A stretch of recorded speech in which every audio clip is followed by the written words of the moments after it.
I pledge allegiance to Allegiance the to the flag flag of the of the United United States of States of America America and to the and to the republic republic for for which which it it stands, stands, one one nation, nation, under under God, God, indivisible, indivisible, with with liberty and liberty justice and for all. justice for all. We want to thank Harris County Homeland Security and TranStar, the group of folks that they are, for letting us use this facility. This had to be coordinated on several fronts. Same way with the coordination for Marathon Weekend to use this facility as one of our posts to just in case something happens anywhere.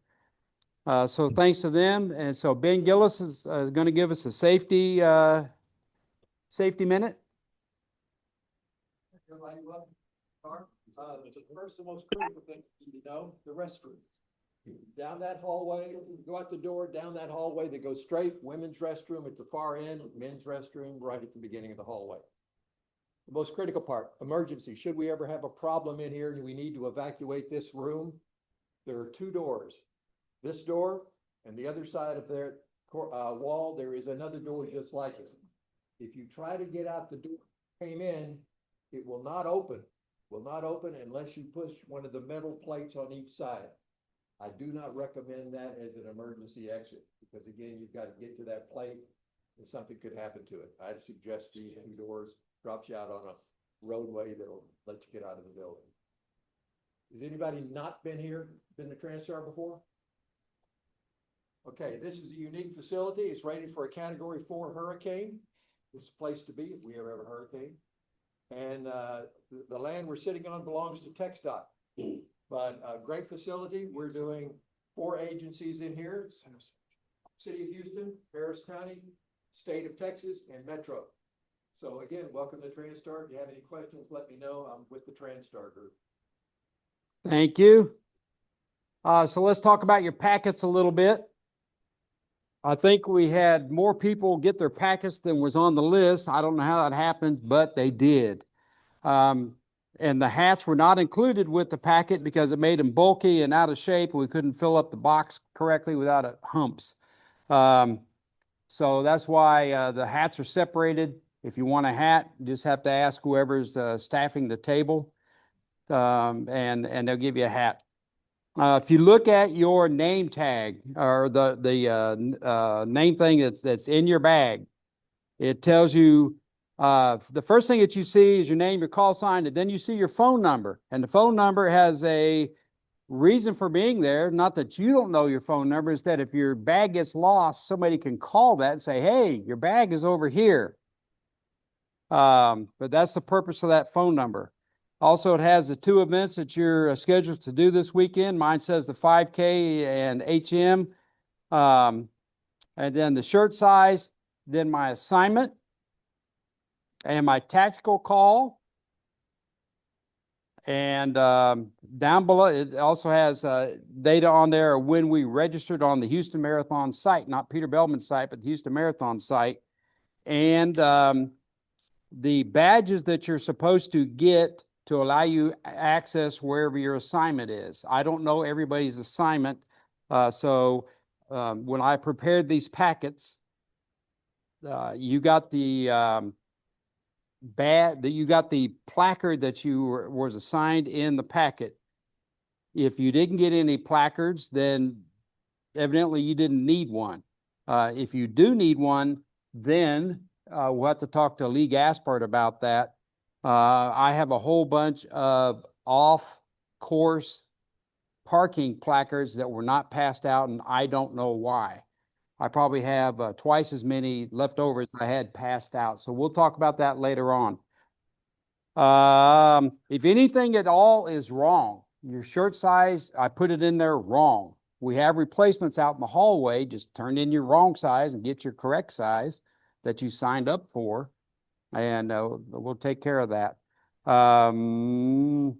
Any other questions from the packet admin part? Because Gaspar is going to do all the talking about the packet, the 79-page presentation that he has. It is 79 pages. I thought Charlie Matthew talked a lot. But Anyway, did I miss anything, Gaspard?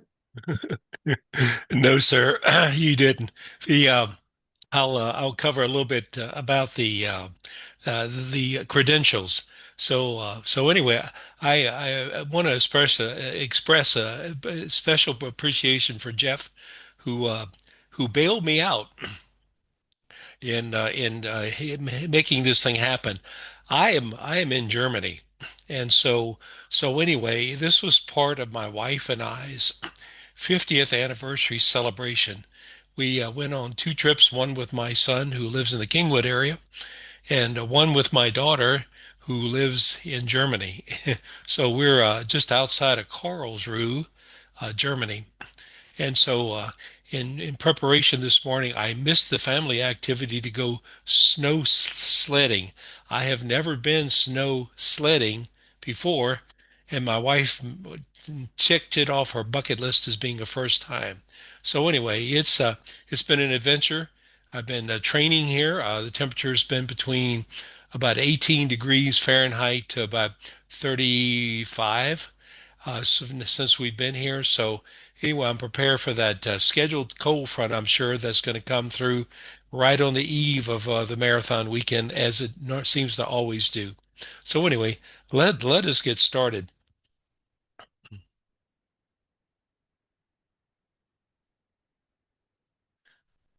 Here we go.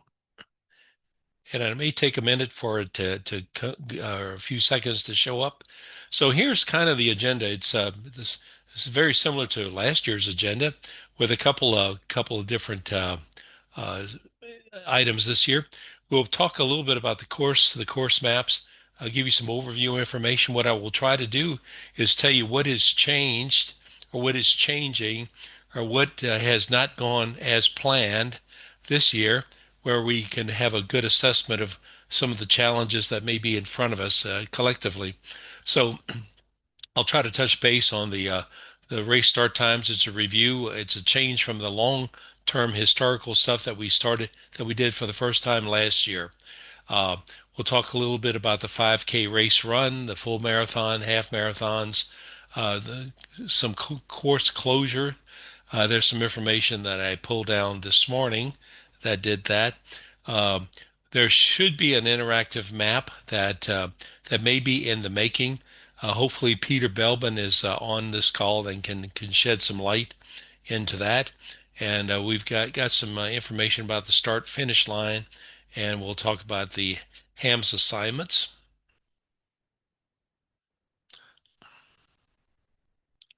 I I'll cover a little bit about some overview information. Talked a little bit about the change of the setup. There is a few changes. Some of it is relatively minor. Some of it is a little bit more extensive. Uh, but from our on the course perspective, it may not matter a whole lot.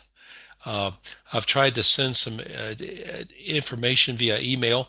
Hopefully, I haven't overloaded your boxes this year. We'll talk about the refueling, the shadowing positions, medical stations. We're doing the SAG queuing. Again, that has proved to be beneficial for the medical director and the medical operations. The lead pack timing and the assignment of location and resources. Talk briefly about what hams do. Uh, and we will try to figure out this whole thing on parking lot B. When I heard about the I-45 construction, I had raised it an issue at the first meeting that we had as a committee this year, and they're like, "Yeah, we got to address that." And I got opened my email this morning, and Mike Root had sent me something basically saying that the interstate access near the GRB that normally you would dump off and get to is going to be closed. And so it's going to be quite an endeavor to try to get down there to parking lot B. So it's beneficial that we're trying to move where we're coordinating the pickup and distribution. We were successful for the first time last year. We managed to get the materials ahead of time, Usually I'm picking up things on Friday afternoons right before the Saturday morning kickoff because of delivery issues that the marathon group seems to have from time to time. So anyway, we'll talk a little bit more about that. The There are some parking passes that will get up underneath the GRB for some people who've got some downtown assignments, and the net control operators will be operating on again on the Lamar balcony, which is over the basically balcony D over hall D of the on the second floor. The Unified Command Center again is at the Houston Office of Emergency Management. We'll have some backup network control, and the medical net is operated out of there, with TranStar being the backup for each of those. I'll make a comment a little bit later about why that is. We're using APRS and some track car and some commercial ones to track the various assets that's happening around the course. It's some wonderful work that Peter Belbin has, I guess, invested over 10 years of his life making happen. It's some of the best looking stuff I've seen. So our hats off to Peter and all his efforts for this event and many other events that we participate in as ham radio operators. We'll talk a little bit about some previous problems and any problems I know about this year, and we can certainly work and try to get together and kind of talk together as functional teams there in the light in the air conditioning, I presume, room. I don't have the numbers this year with all the participants and all that. Um, because because the meeting that they disclose all this is tomorrow afternoon. So nobody knows these numbers. Well, a few staff people do, but all the volunteers do not know. We hear about this tomorrow afternoon. But I did hear that the number of athletes with disability, that's the wheelchairs and all, are down slightly. I heard that from Mike. The one thing that they did do this year is that the last year the cap between the half marathon and the marathon was set for 27,000 people. They've increased that to 30,000 people. So there's potentially 3,000 more runners on the marathon and half marathon courses this year. Additionally, they've uh, they've raised, I think, the totals from the 5K event that was capped at 6,000 runners. I think this year is 8,000 runners. So what you'll see is an increase of about 5,000 participants between the multi events that's happening over the weekend. The first thing that I'll touch on again is that there's a considerable number of people that's from out of town, and so one of the key things that's good for the city of Houston and just for the PR aspects of that is to put on a first class event for us in the world. This event is actually live streamed throughout the world, and many people watch it throughout. My son-in-law happens to be a runner and has run in the Houston Marathon multiple times.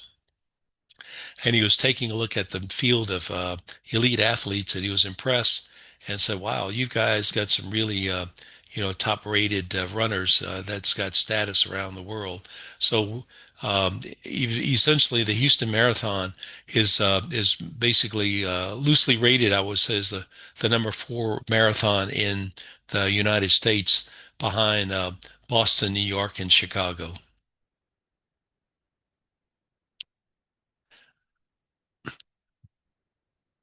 On Saturday, they've got essentially the 5K run. It's been named We Are the Houston 5K. It's jointly sponsored by Chevron and Aramco, and several other minor sponsors. So they've collectively called it the We Are 5K. And so there's some time schedules here. Notably, this is the same time schedule as last year, that the wheelchairs and the hand cyclists start at 7:50 a.m. and the 5K starts in 3 waves at 8, 8:15, and 8:30. So what you'll see if you're along the course is kind of a peak and a lull and a peak and a low and a peak and a low. And the overall thing is generally runs in it's about, I think, 90 minutes is kind of the time frame. So it should be all said and done before 10 o'clock. The Houston Marathon, some of the changes are the one big thing that they've done this year is they've added another corral. In the previous years, they've had A, B, C, D, and E. This year, they've added a corral F. So they were joking around that no runner will want to have the grade of F and be sent to the F corral. But the reality is that there's going to be a large number of people in the F corral. So they're trying to do this to even out the flow and to improve the safety for the runners along the course, to reduce the any type of congestion through some small pinch points and bottlenecks. So anyway, they've started an additional corral F. Like last year, the athletes with disabilities are starting at 6:35. The marathon elites are starting at 6:45, and the open field starts at 6:55. Then the rest of the waves start going uh, corral by corral by corral, and they're expecting the last runners to cross the finish. I'm sorry, the start line sometimes between 7:57 and 8 o'clock. Uh, well, as in last year, they're expecting more marathoners to start in the later starting corrals. Previously, they pretty well had loaded front end loaded all the marathon runners in the beginning and the half marathon behind them, and so they've started changed their algorithms to mix the half marathons and the full marathons uh, more uniformly to spread out the who's going down which route. So anyway, that's a change that's consistent with what they started last year. There are 4 breaks and gaps in the time instead of two, 3 or 4 minute gaps between each corral. And again, the new corral is Corral F. Uh, the uh, the reopening of the course takes place on schedule. Um, they calculate 18 minutes and 18 seconds per mile through mile 7.6, which is the split, and then 18.8 seconds per mile on the remainder of the half marathon. And they calculate the finish time at 13 minutes and 45 seconds per mile for the remainder of the marathon. So anyway, that's how they box the marathon's time limit to 6 hours. That was calculated at these mileage per mile rates. Um, at mile 20, they start diverting people that are not on these time limits and start corralling them into the psych buses, and we'll take them to the finish line.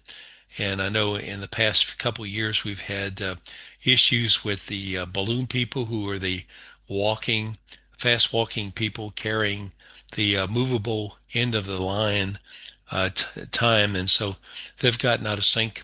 So there's been a tremendous effort to document what the rates are, not only for the pace vehicles, but also for the water stations and for the balloon people. And it's published, and some of that is, I'll show you where that's shared.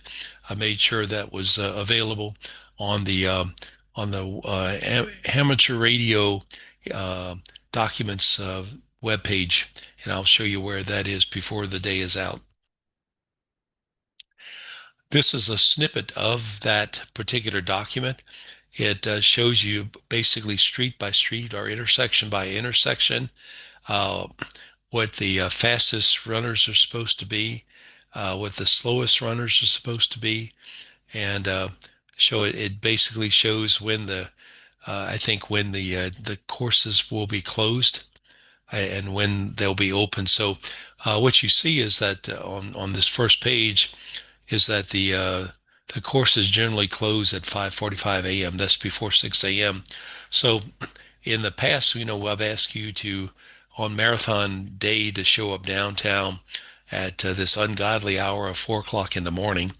And on Saturday, I ask you at the similar hour of 5 o'clock in the morning, not because I really enjoy getting people out of bed. I generally have to be down there earlier than that. So Anyway, the main thing is they started closing all the roads and access to get to the course. This link on here is copied from the web page, and that's available in the hmhams.org documents web page. That'll get you this whole document.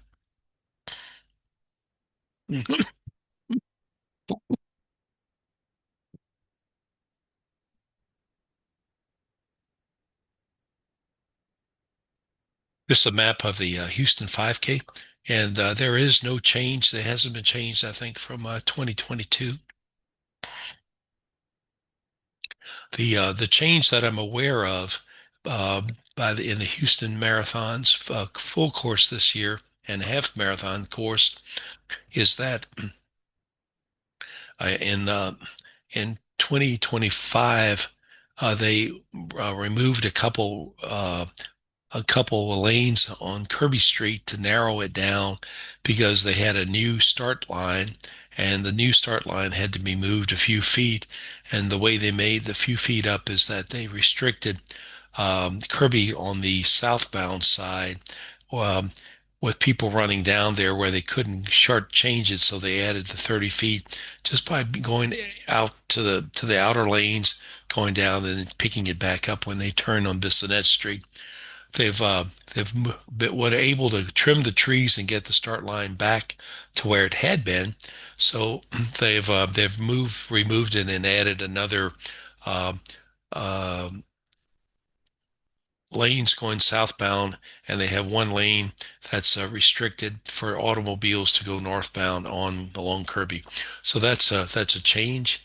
Um, and so anyway, they've got a couple other small adjustments on the start and finish line. So there's no real substantial change from last year on the marathon course.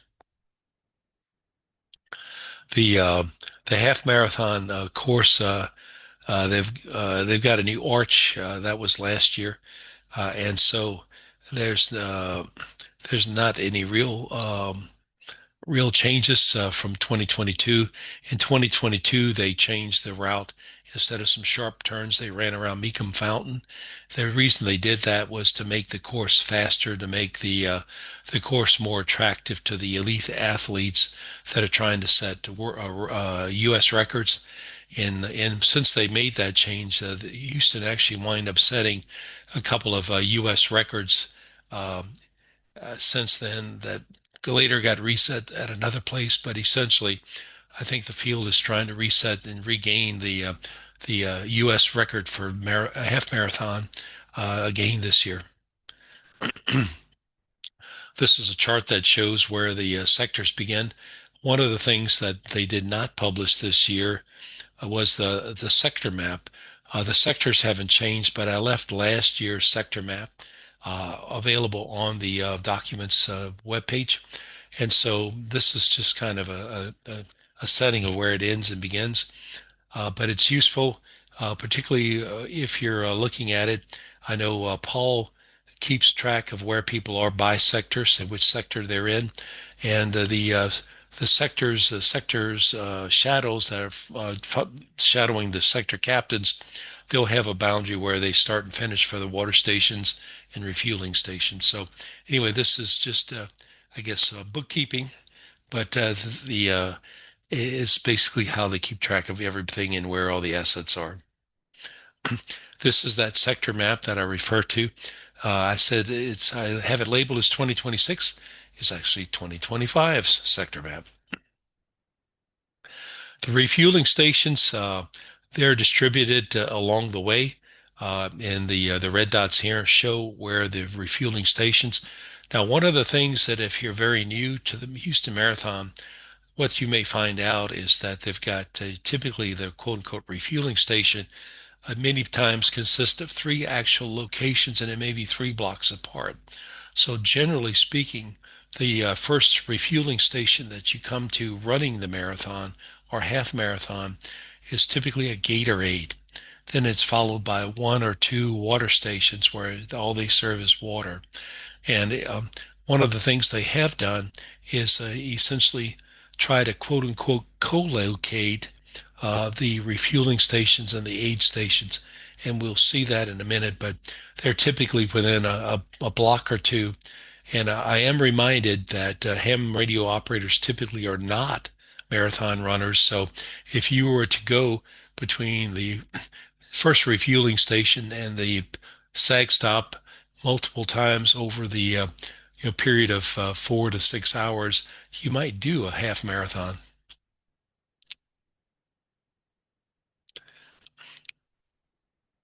These are the medical stops, and typically what they've annotated them as the typical like Red Cross type cross, and so you'll see them, and they're stationed along the way. One of the things that they did when Lars came on, our new medical director, newer medical director, is that he implemented basically medical stations every 3/4 of a mile inside the 610 loop on the way towards the finish. So there's a couple things noteworthy about that is that those are the areas where typically the runners will start experiencing the highest incidence of medical issues. Additionally, one of the things he's done is thin out the water stops. It was past like mile 22 because he's concerned about people draining too much of the salts from their system if they drink too much and have a medical issue on the finish line or towards the finish line. So anyway, those are some of the fine tuning that's happened on the course and the medical in the last 3 years. Their sag stops where people that elect not to finish the race and want to be bussed back in.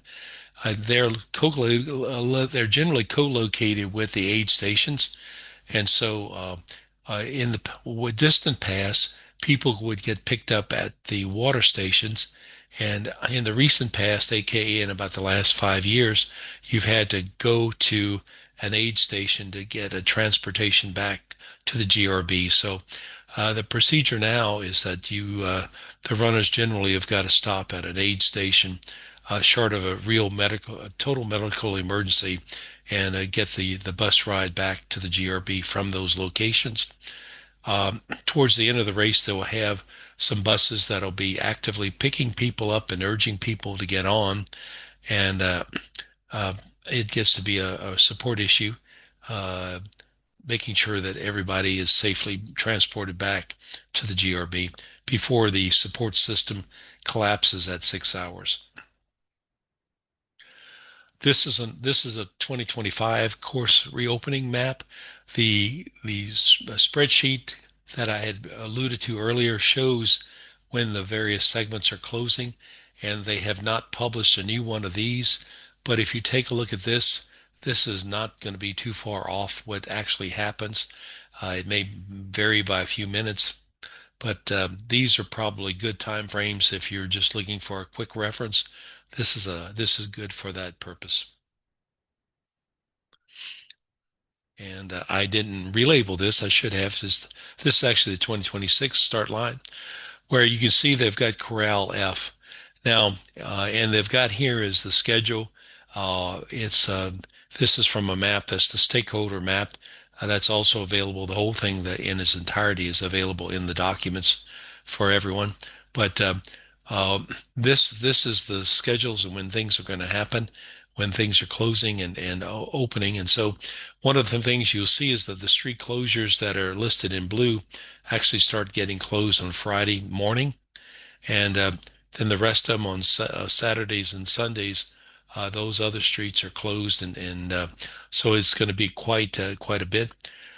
At one of the meetings for about a month ago, Mike Root pulled up a Google Streets, Google Earth type document or view that showed all the street closures downtown. I would urge you to take a look at that. It's amazing that with the I-45 construction, all the roads that are closed. So St. Emmanuel, the street that goes around where the parking lots are, they've got a large portion of that street is torn up, putting in drainage systems these big culverts that underground. So they've got it dug up, and there's a bunch of closures. They've got a lot of the street access that goes underneath the US 59 from the east side of 59 to the downtown side. So that's closed. So there's numerous closures all in there.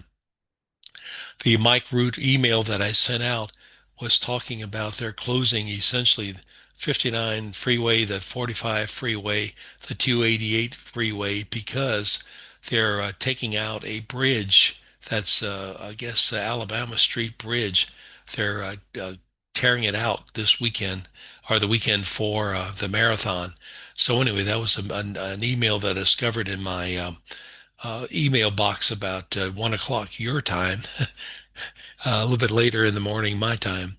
But so anyway, that was oh my word.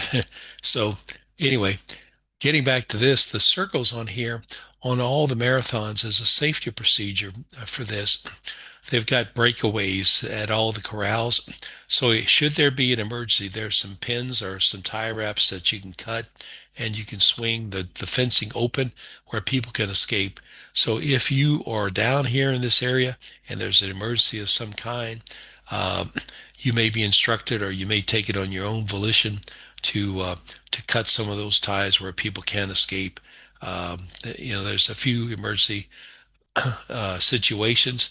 One of the ones that they talked about this year, just as a gotcha, was that they were reviewing the video from last year, and they noticed that somebody was flying a drone over the start corral, an unauthorized drone.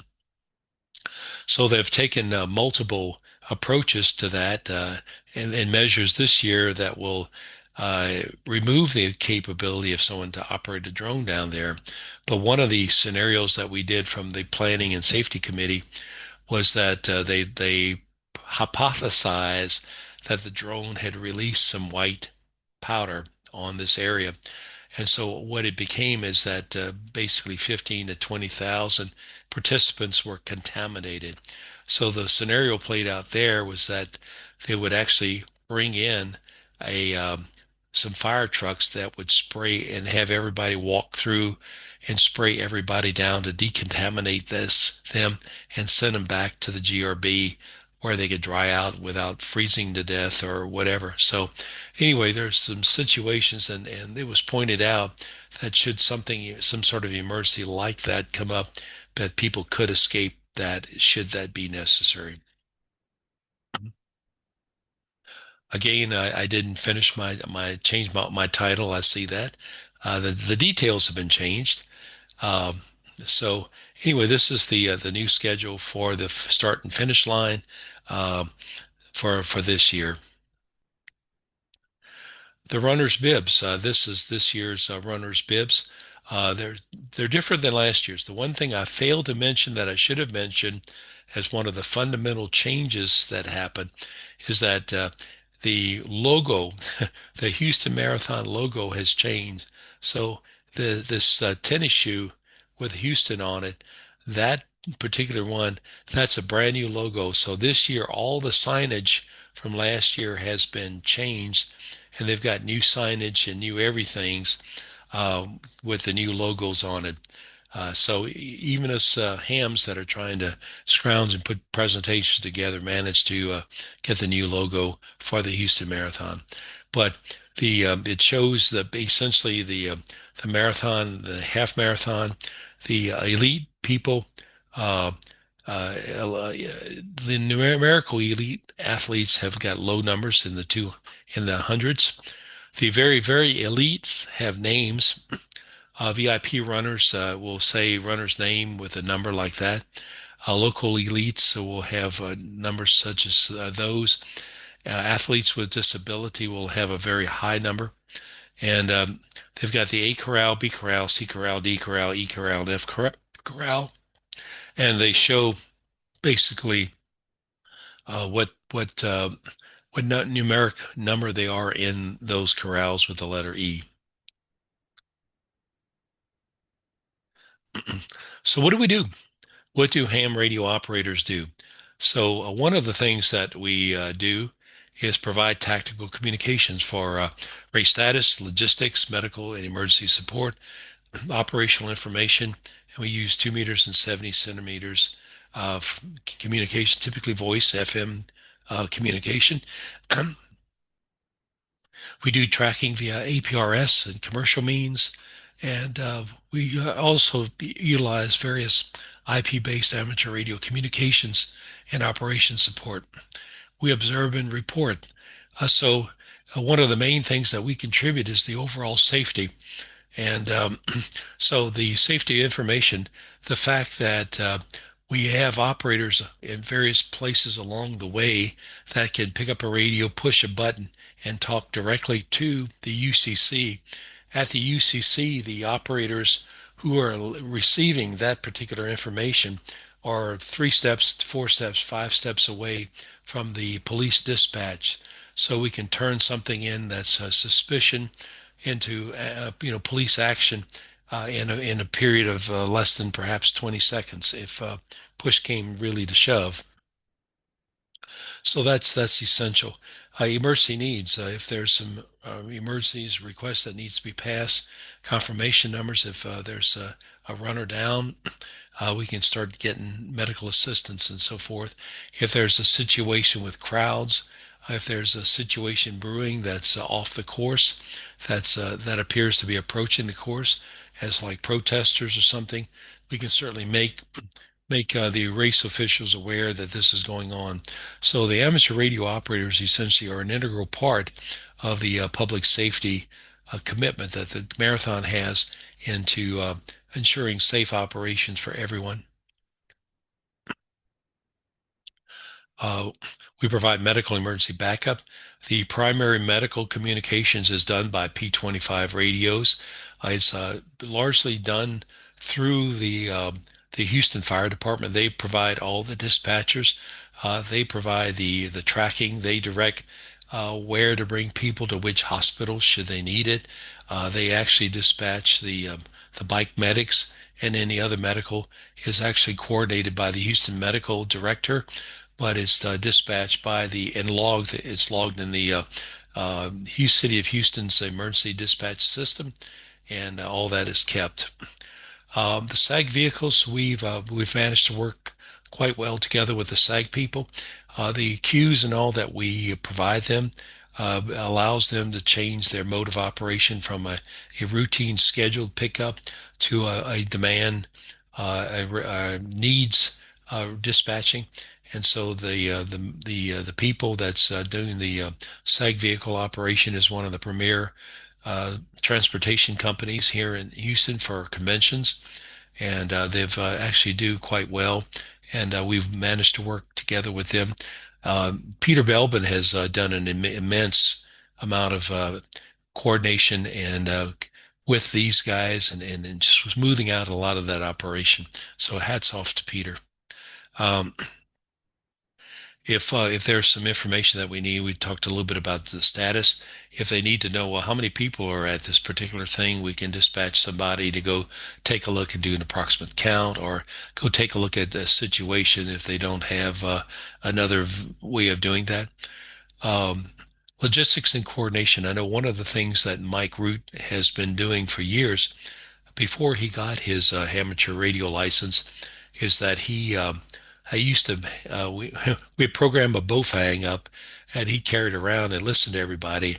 And what he's found over the years was that he got a lot more accurate, timely information from the observations of hams, and so that's been very helpful. So the ability to coordinate some logistics and give some status support information is very well received by everyone in the marathon. Um, Talked a little about the communication. One of the key things that shadows may do is communication facilitator and personal assistant for the races.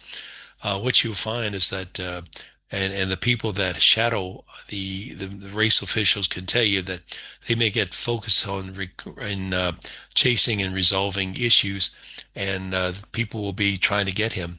So your ability to listen for him and grab his attention and say, "Hey, Wade needs to talk with you like right now," is useful in making sure that the whole race gets smoothly operated. So your assistance of even getting out the car and moving cones where they can go chase things is very helpful as a shadow.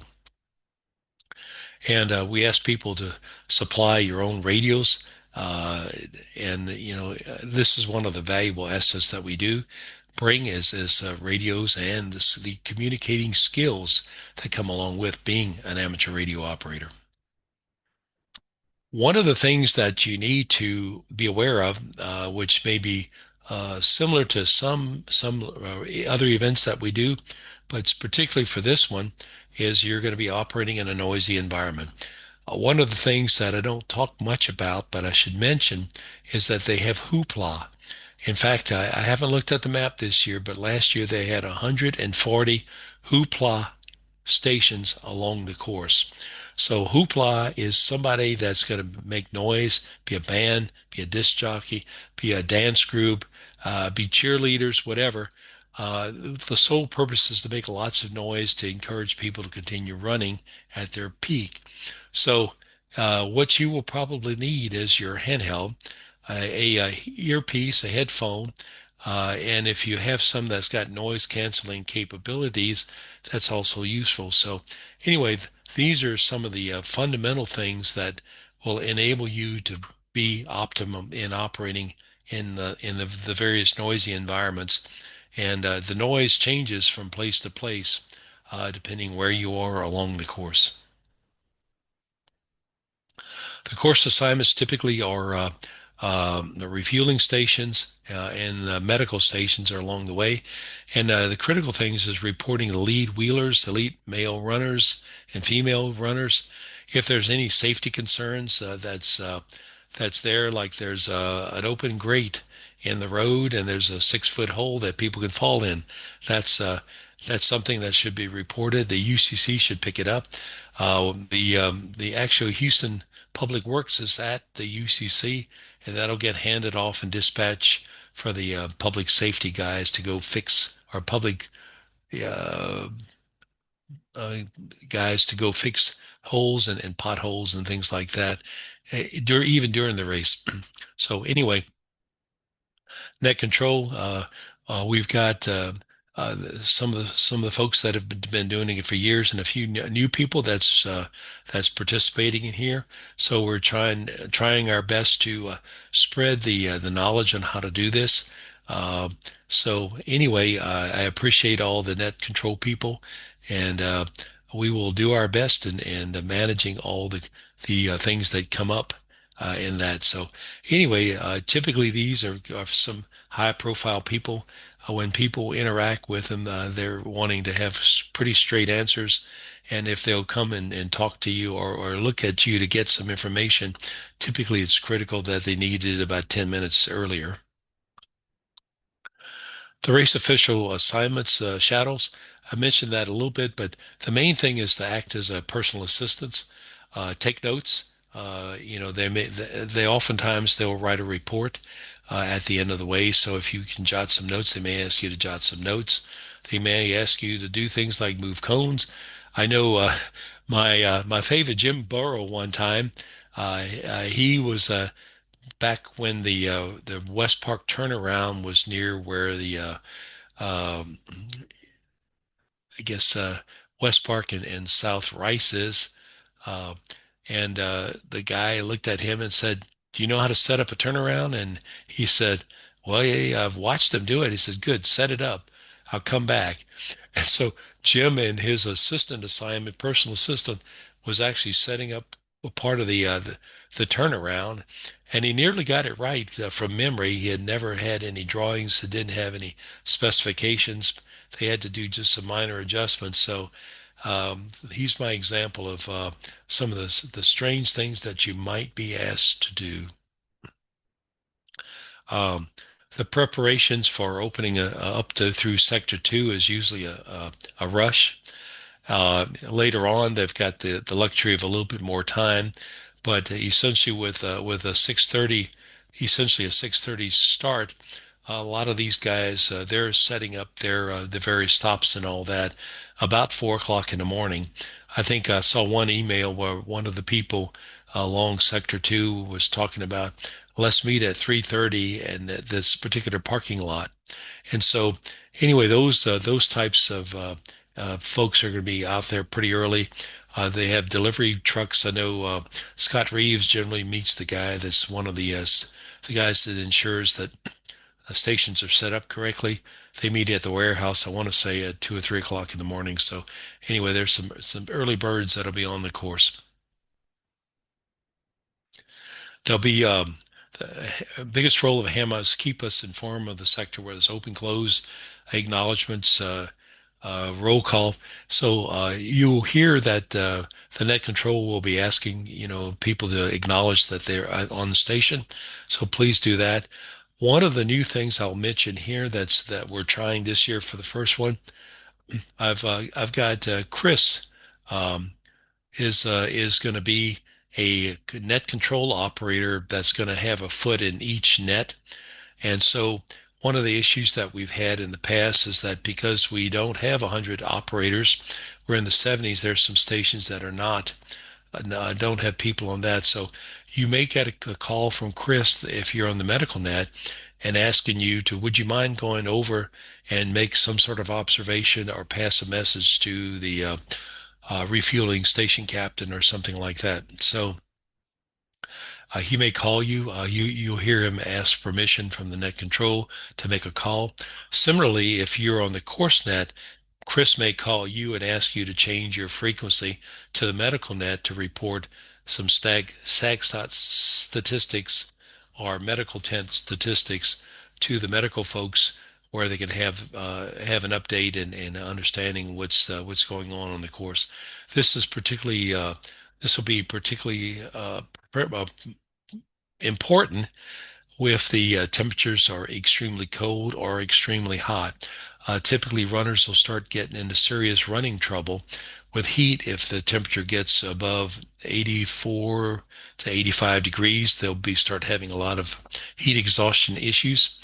And similarly, if the temperature gets below or near freezing, it will become a problem. And so, on both of those extremes, we may be busy having you swap from one to the other. So please, please, when you program your radios ahead of time, please ensure that it's easy to flip from the primary and the backup net course nets to and medical nets back and forth to make that easy, where if we need you to go check on something, you can.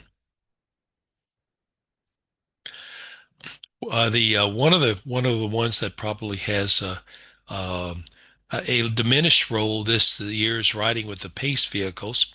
In the past, we were actually the first ones to through APRS to demonstrate tracking and where they were. Walter Holmes did that before commercial trackers were readily available and used for the marathon. And so we still have 4 participants that ride with the vehicles.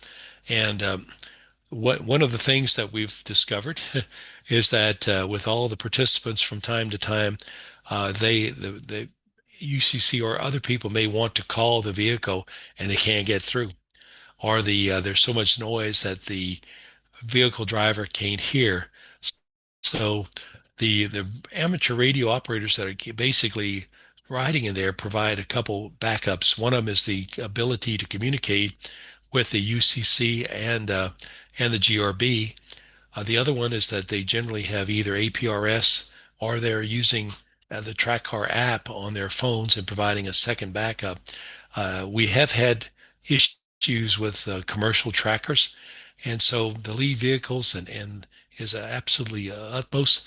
And what Peter generally has is a couple, three different ways of tracking the lead vehicles because they are that important to everybody.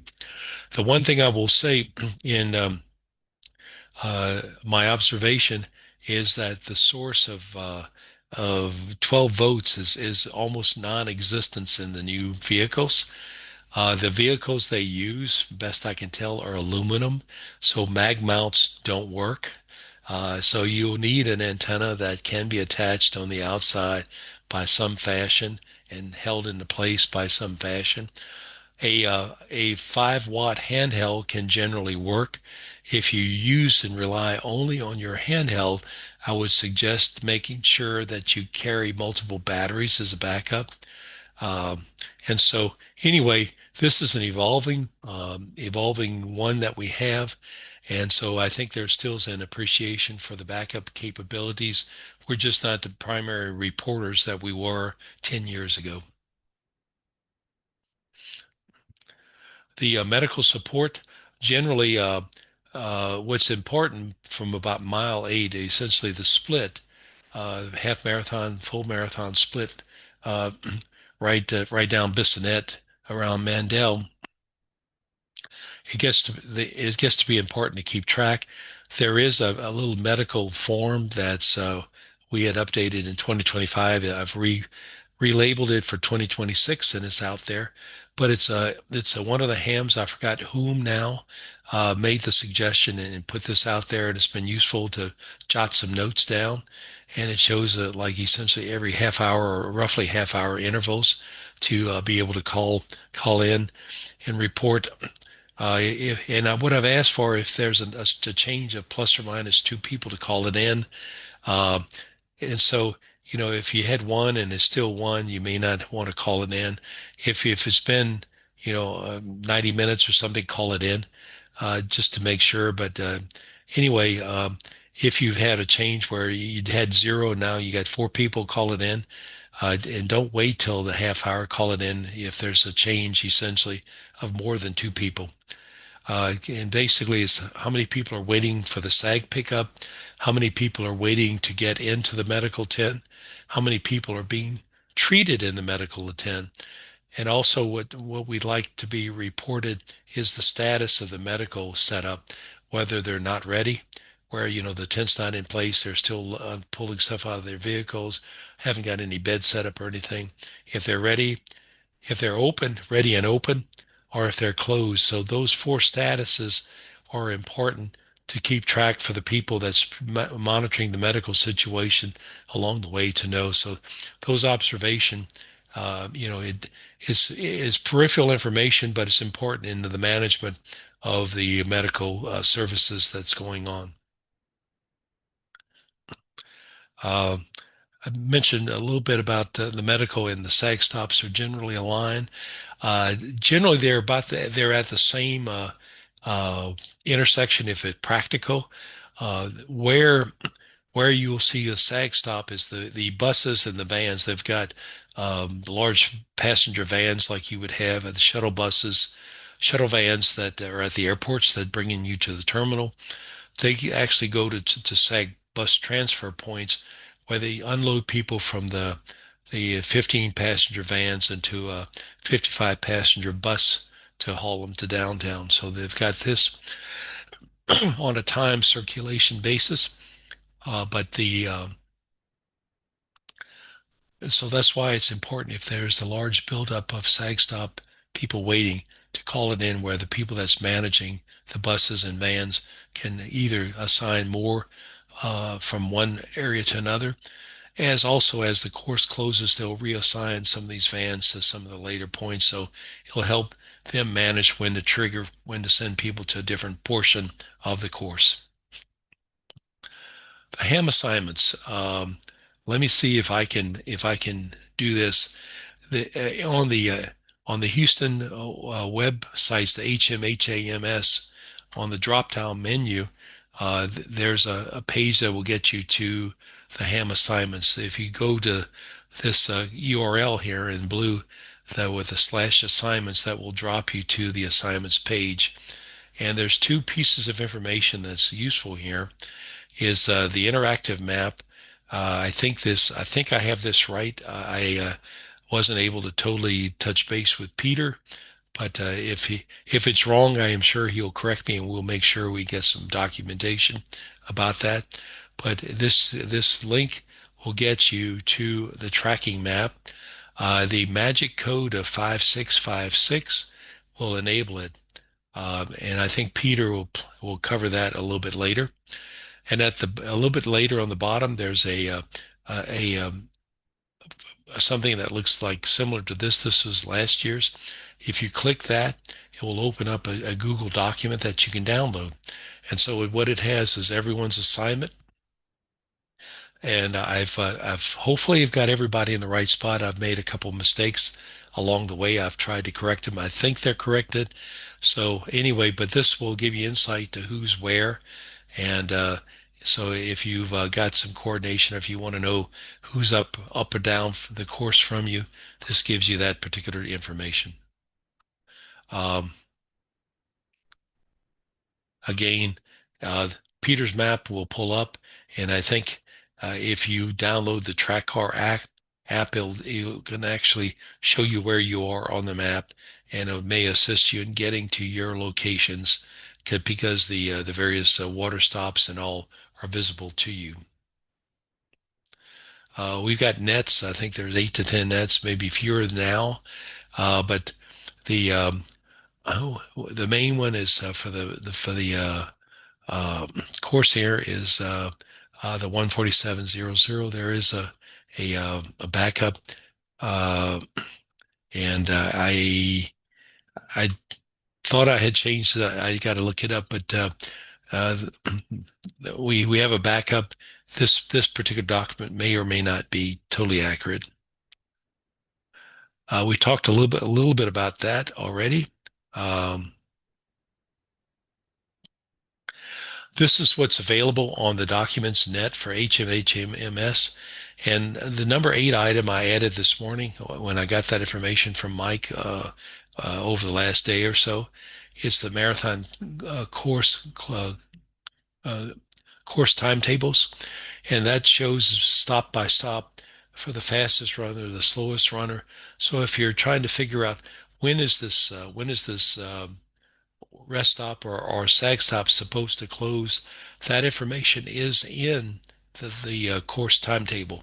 Now, that's a prediction, not reality. So depending upon what happens, it may vary. But anyway, should be a relatively good indication of when things are there.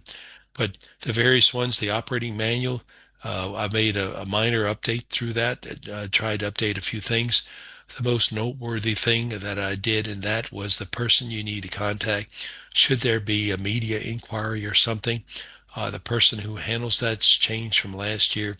So that's been updated. It's nearly the last page in the radio operations manual. Uh, the amateur radio frequency plan, instead of just bringing you to a document, it drops you to a folder. Um, Mark, WB5ANN, has done some wonderful work in setting up a spreadsheet and some taking our basic vanilla, if you will, um, frequency plan and trying to illuminate it a little bit where it's a little easier to use in setting up your radio. So take a look at that. If Mark's in the meeting, we'll give him the microphone and perhaps we can go take a look at that, and he can walk people through how to use that effectively. The medical support form is there. The bib overview, should you be interested, is there. I've got the various parking maps that show where we are downtown. If you are downtown, you're able to park in lots B and C as we have in the past. There's still a shuttle bus that runs there. Um, it's just the ability to get down there and leave from down there may be challenging. I know off the top of my head, last year or the previous years, you used to be able to shoot up Chartres and go up to the entrance of I-10 and go either I-10 eastbound or I-10 westbound. That's closed. That entrance is closed.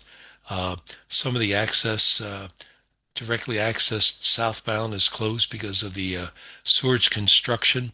Um, Several of the others cross streets are closed, Polk Street's shut down. So there's a number of roads that are changed. I don't have a good summary of that. Should I get one, I will send it out to everybody. But please take a look at Google Maps and take a look at all the closures and the parts that are X'd out.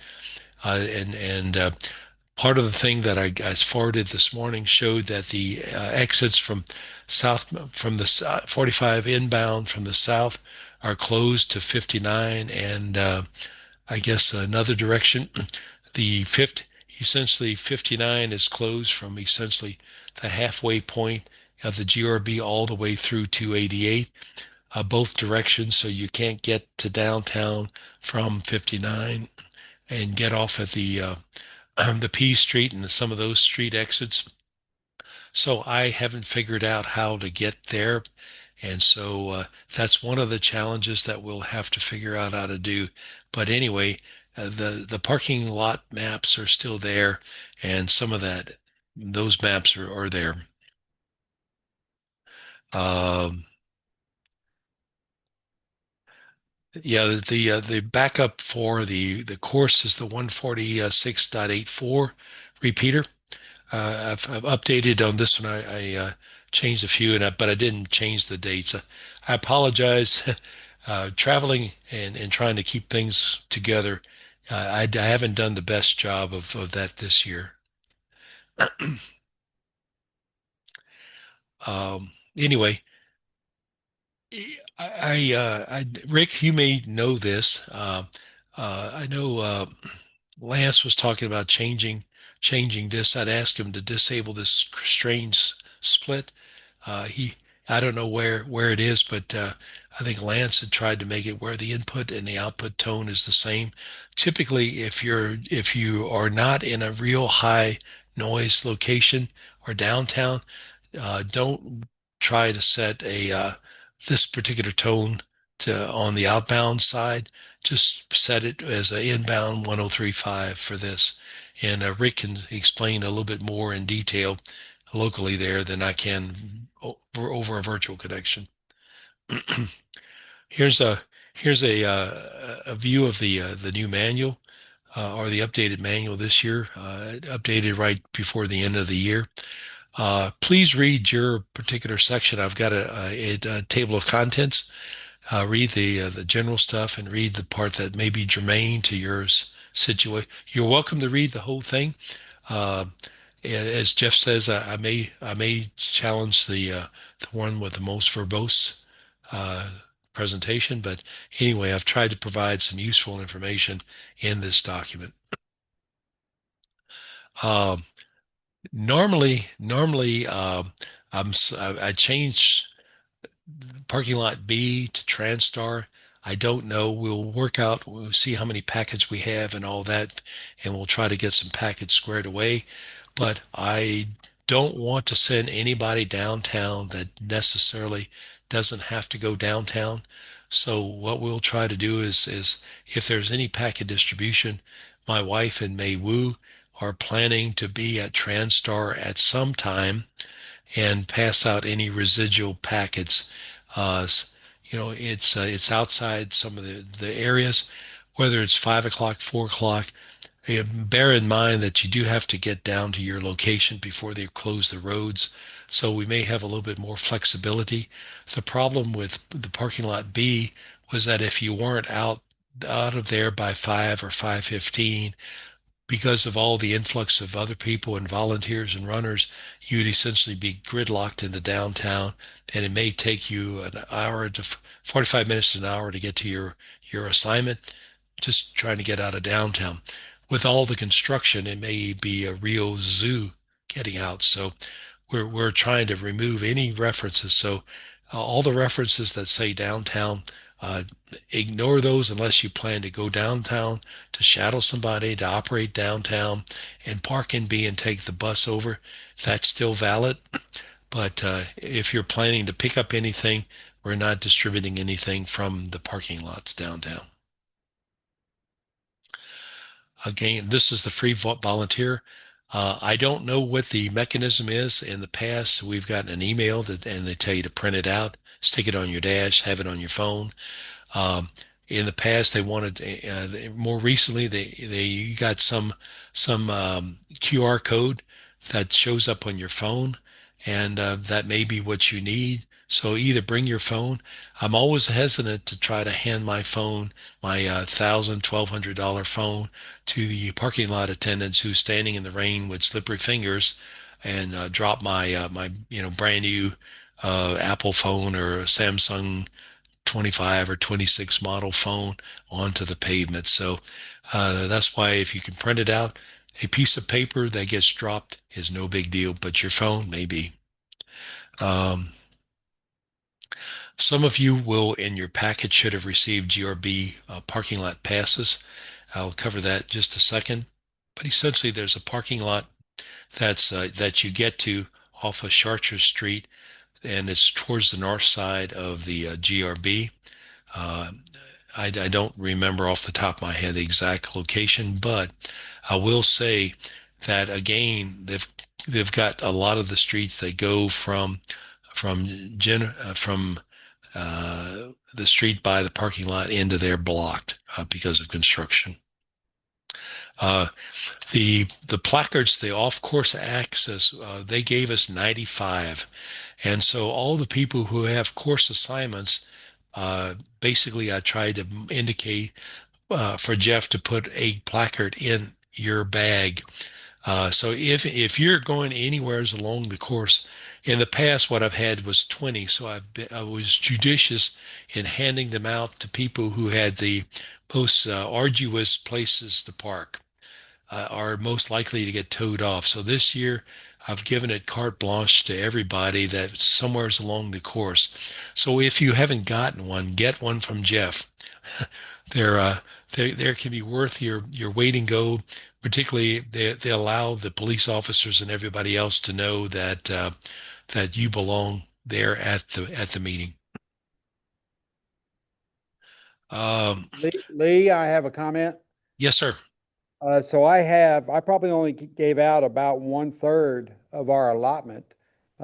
Do I need to just pass them out to everybody that's here or what?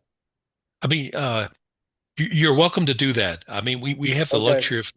luxury of doing that, and so like for instance, the people that are working downtown, I don't know. Like I know Kevin Bojas, for instance, he will probably park on the west side of town, and it may be useful where they tell him to park.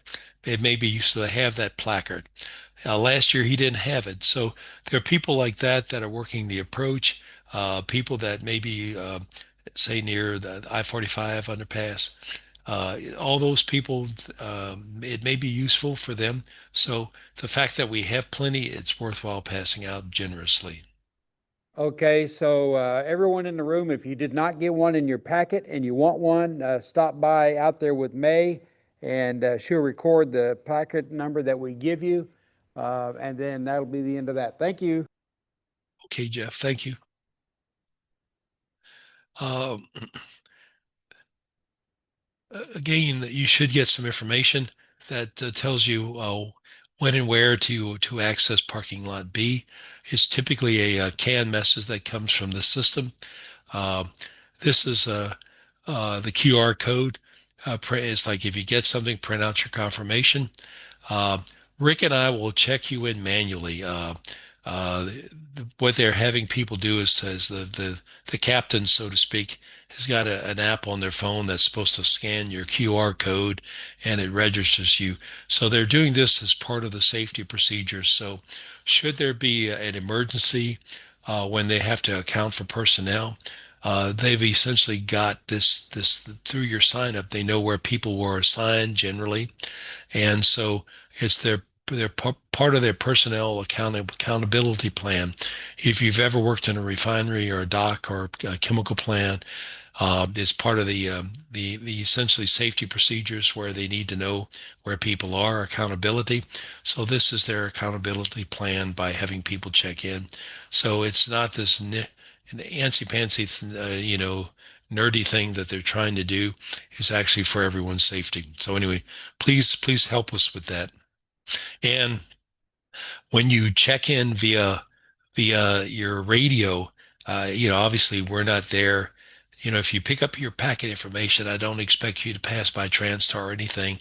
But when you call in, or either from the net, talking to Rick Hall as on Sunday morning in the talk in, or when Paul or Kirk calls you over the radio and check in, or oh, okay, yes, I've missed this. Can't think of his name. And the medical net, if they call you, they'll check in and there'll be a logging. So we'll use your voice and your remote check-in to actually check you in formally into the system, so that we're unique in the sense that we use a variety of check-in methods. This is the GRB parking, this year's parking. And so you can see that it allows you to park underneath the interstate ramp for the Jeep behind the GRB from January 7th through Sunday. The off-course access looks like this.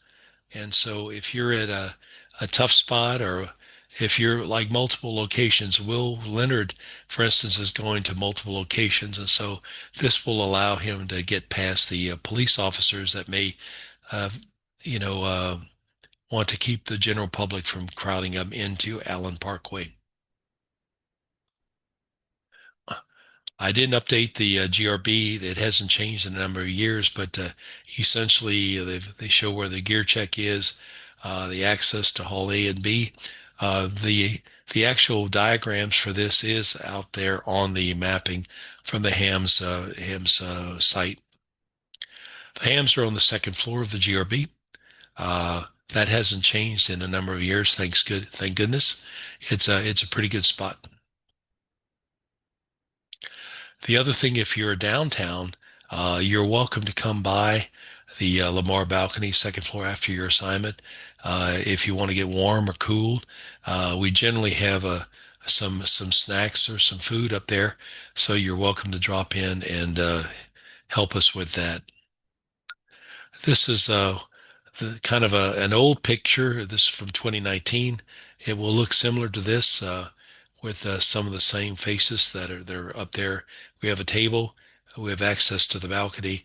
What's been happening now, we have a screen around there to protect us, since this is kind of a general public area. Everybody and their cousin is walking up and down the floor, sometimes much to our dismay, trying to communicate. But anyway, that's where we are. Um, the UCC I mentioned earlier, it was at the Houston Office of Emergency Management. I didn't update this one. It's the sixth time that we've been there. They had been running previously 4 UCCs in room 384 of the GRB. Prior to that, they were actually doing it in tents and trailers outside the GRB. And so it's been a remarkable change.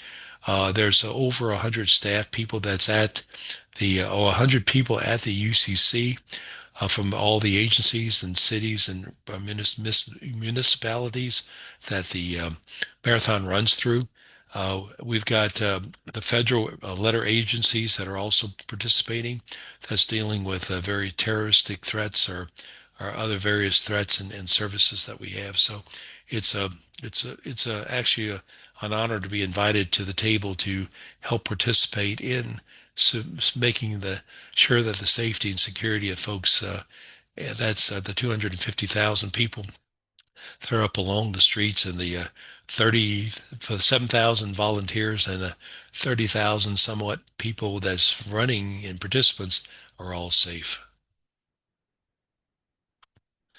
This is an old picture. I haven't updated my pictures yet for this one. They've taken the projectors down and they all now have large screen displays. So instead of having this basically white wall with projectors, they've got individual television type devices along the wall with a lot higher resolution. And they basically have them in each one. The one thing, this little ham where the door says ham radio room, that's been removed, and it's been replaced by an interview room. So they've got some high-end equipment for people to do media outlet interviews from the city of Houston. It's got lots of nice city of Houston logos, and so we're actually having to retrofit it on the fly on a temporary basis. where we can put some ham radio operators in there.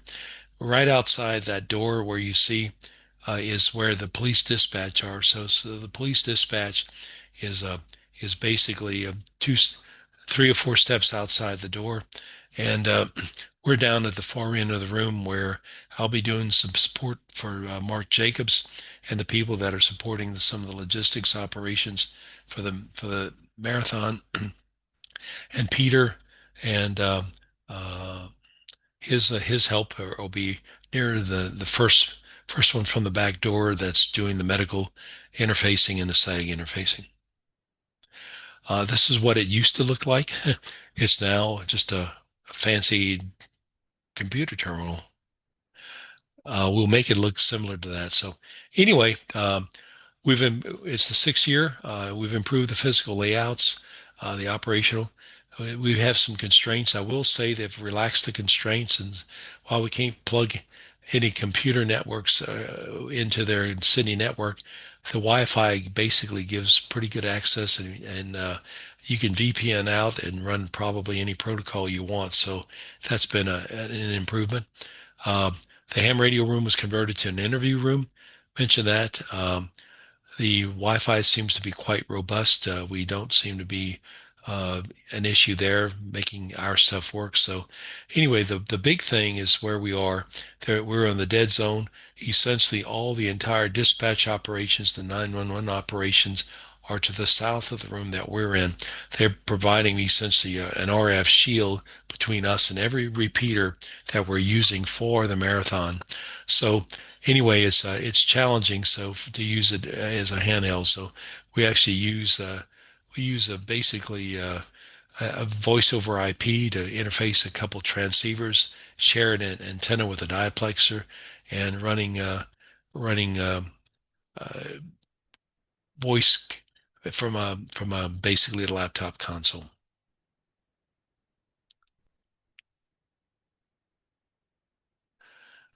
This is a general layout of there. It hasn't. This is from 2022. It hadn't changed substantially. This is an update from what the information flow is. This diagram is actually included in the write-up in the operator's manual.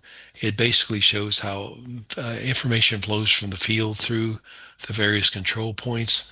And there's a supplemental one that shows this. It shows what type of information is handled through which network control operators at which location. That also is in the ham documentation. They've got various levels of incident overview, from operational race disruption, course disruption, and event evacuation. So hopefully we won't have any of these take fact, but they do have a fully vetted incident command and situation planned out over the years, and this is a high-level summary. They've got an alert system. They use some flagging along the way that shows if it's what the various conditions are to the runners. So you may see some flags that are hanging out at an angle from the various water stations or medical stations with the various colors. And these colors are basically to alert the runners the race conditions that's going on. Uh, this is some information that I will probably send out again. This is also in the Word document, the operator's manual. It's the channel. So if you're a race shadow, one of the things that you may want to know is where your person that you're shadowing needs to be. And so they've got a main race channel, and usually after the start of the race, there's some activity of that, but it's almost a RF dead zone, almost. Then there's a sector, the Warren 2 is a sector captain's course open channel. So all the activity that the sector captains are generally doing and tearing down, setting up, making sure this is happening, trying to get the water station captains on, and all that happens on there. The production is basically the folks that are dealing with the racers and the runners and all that. The course setup, tear down. That's all the people that's associated downtown along the streets. The media. They've got a channel that deals with the media. GRB main channel and the GRB medical. Those are two channels that deal specifically with operations inside the GRB. Security is the GRB security. The volunteers, that's for people that's dealing with all the other 6,000 people that are checking into the north end of the GRB on level 3 to get their shirts and credentials. Um, the Discovery Green, they've got people operating there. The Expo, the Finish Line, and the Elite Runners, there's a team of people that deal with all the elite runners. And there are various different things. But one of the things I learned recently was that if you win the race as an elite runner, what they do, they immediately quarantine you. They bring you through special receiving protocols. They do drug testing. They make sure that you have won this thing square and fair, and then they'll bring you to meet media and so forth. So the various breakout here is important. And so these are some channels that deal with the race operations. There's another set of channels that I haven't freely disclosed. That's the operating channels that support the medical operations. That's documented, and a few key people have that information. And it's just one of those things I haven't readily passed out. There are some relatively standard frequencies or talk groups that the city of Houston uses, their HFD department uses. There are evacuation points defined. Uh, these are known to the network control operators. They will become available if there's an incident.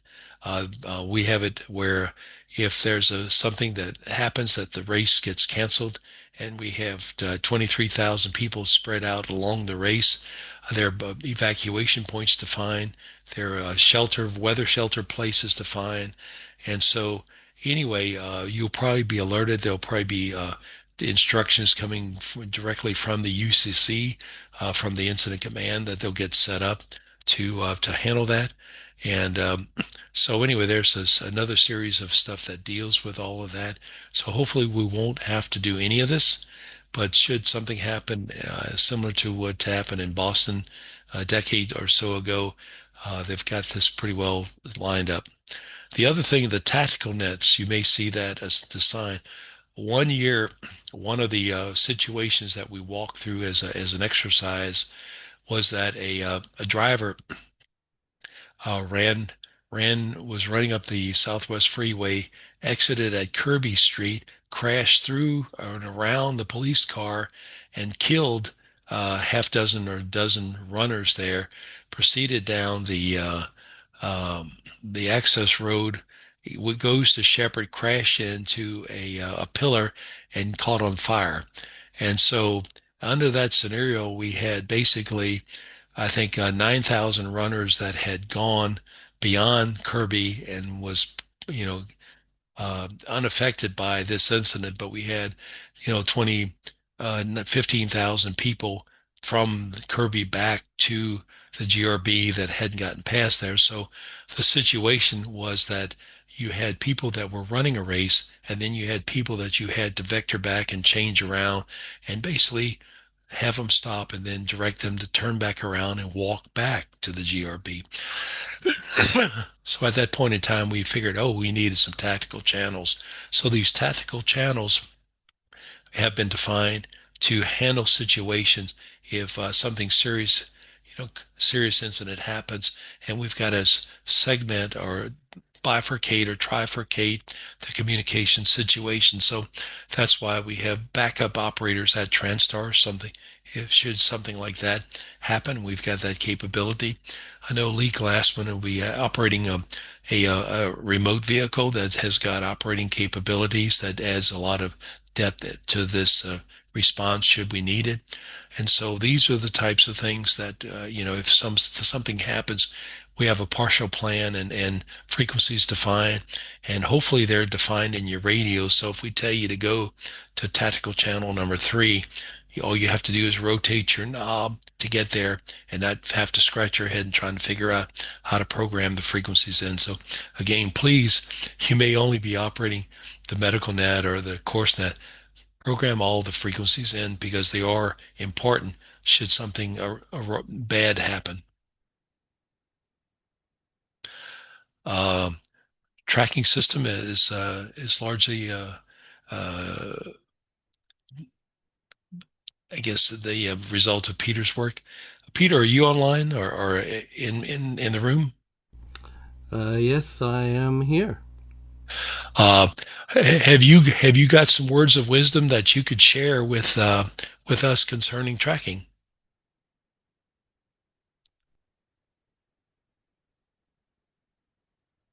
Yeah, sure. Let me Just let hang me on a sec.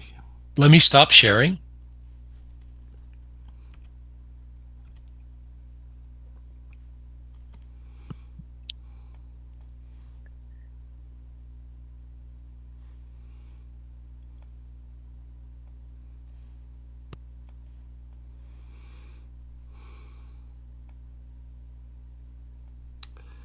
Okay, so new. Oh, can you hear me? Okay. Yes. Okay. All right. Hmm. So if you follow through the instructions and you're familiar with track, well, maybe not. We're using the system that I've developed leverages a free app called TranStar. Um, you install it on your phone. The latest version of the app, once you get into the settings, provides a little icon that you can use with a QR code. So the way I have a web page here, the link for which is here, maps.ertrack.com/tracker-config, and it's in the documentation. So if you didn't catch it, it's fine. It's available. You go to this. Now the important thing about this is you don't try and do this on your phone, right? Because your phone needs to scan the QR code.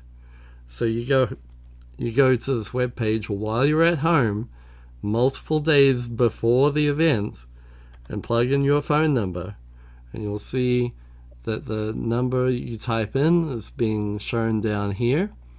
And if you try and hit configure now, you'll get a complaint. Hey, that's not a 10-digit phone number.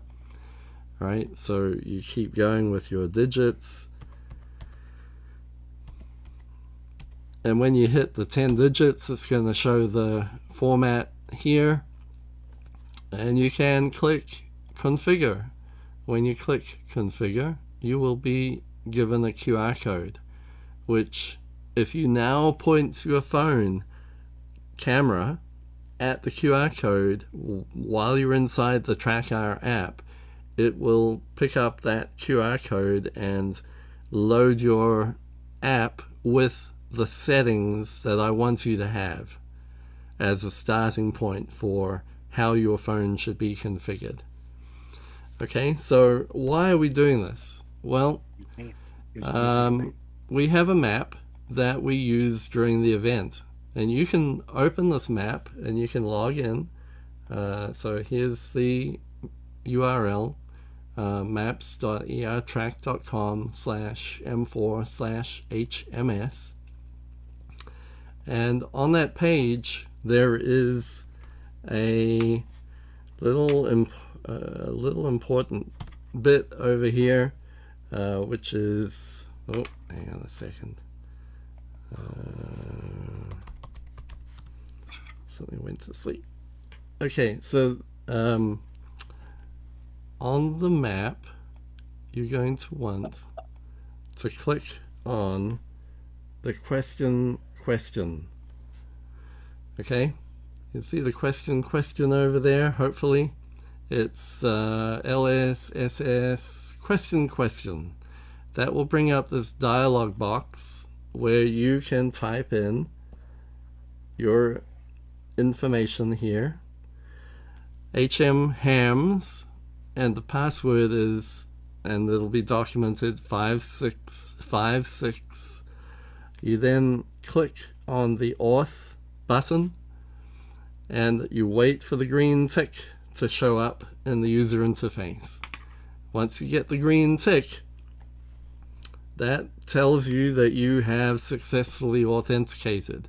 If you do not get the green tick, go and check that you've typed in the user ID and the password correctly and try it again. Now, once you have authenticated, you will be able to see, if you click on this LS button up here, which is short for layer selection, right? You will be able to see a dialog that comes up that has a number of facets to it.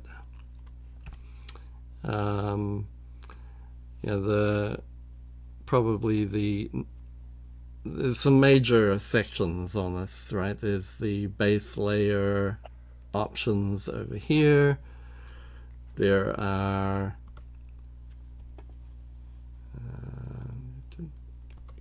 there's base layer options.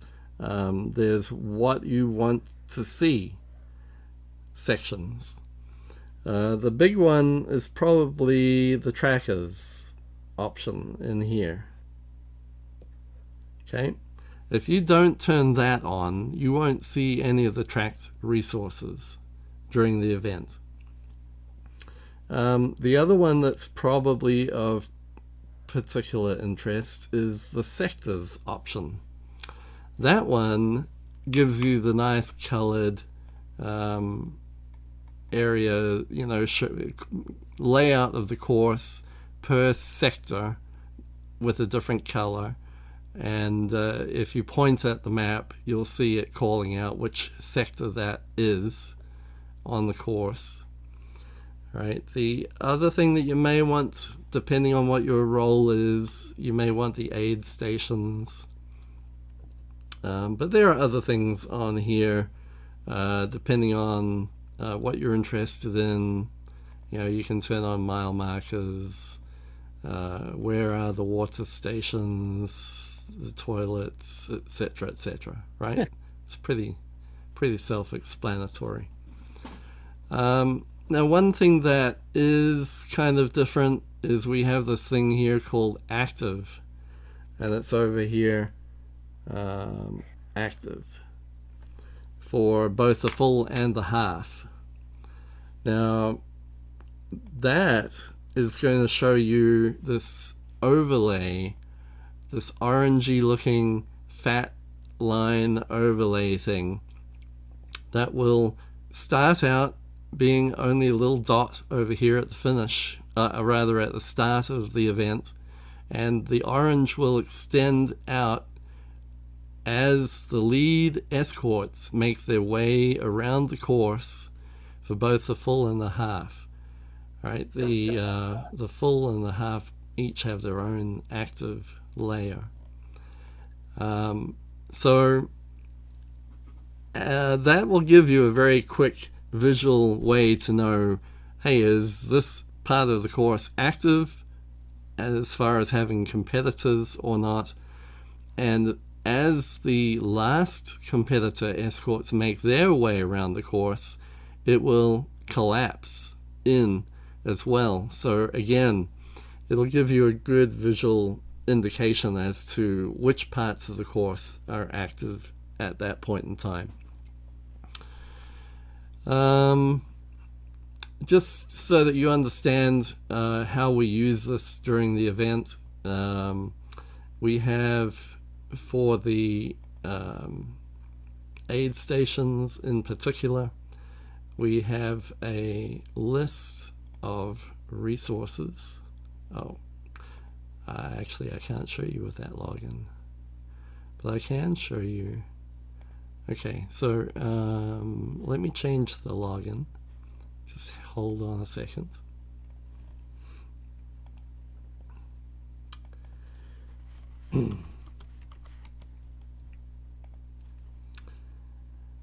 Okay, so people watching this, there are people in the medical team that are watching this map pretty closely.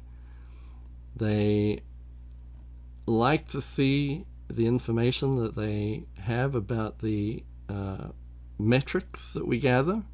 If you are assigned to one of the aid stations, you'll be asked things like how many people are there, how many people are waiting for transportation, and how many people are actually being taken care of by the medical team.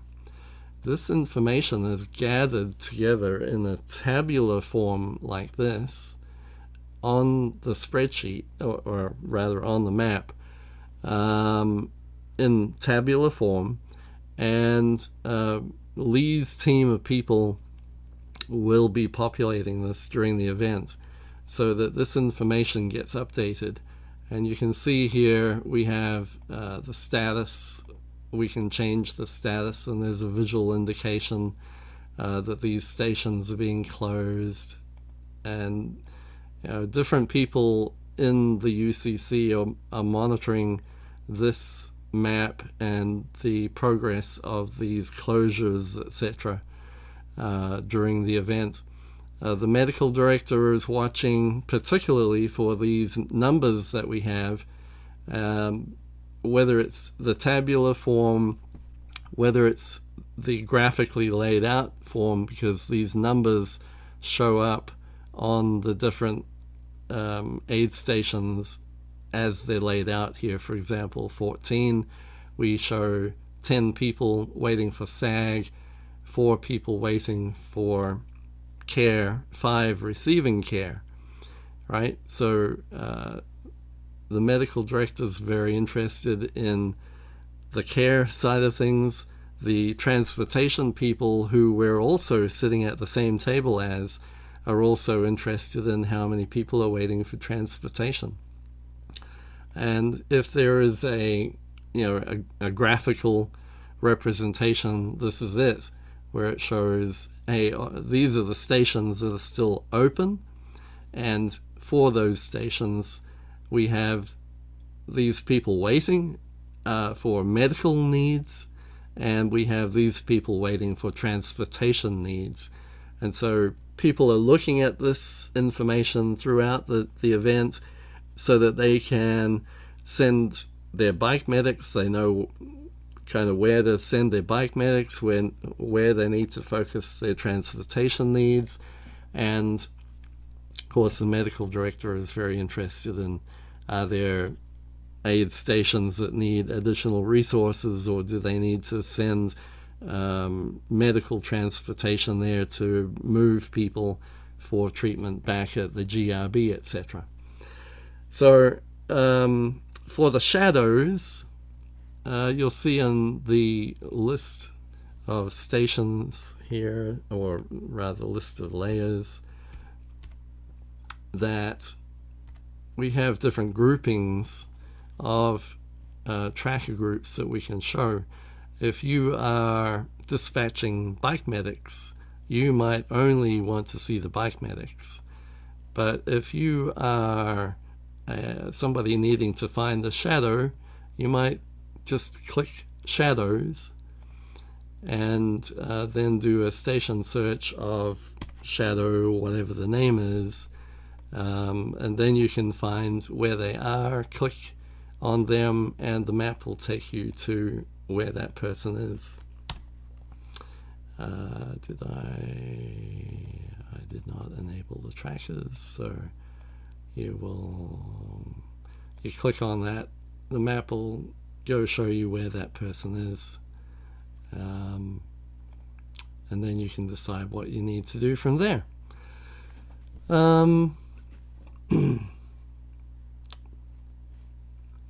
So the main thing here is, if you are a shadow, we'll have you showing up on the map. There will be ambulance resources, there'll be bike medics, there'll be different transportation medics.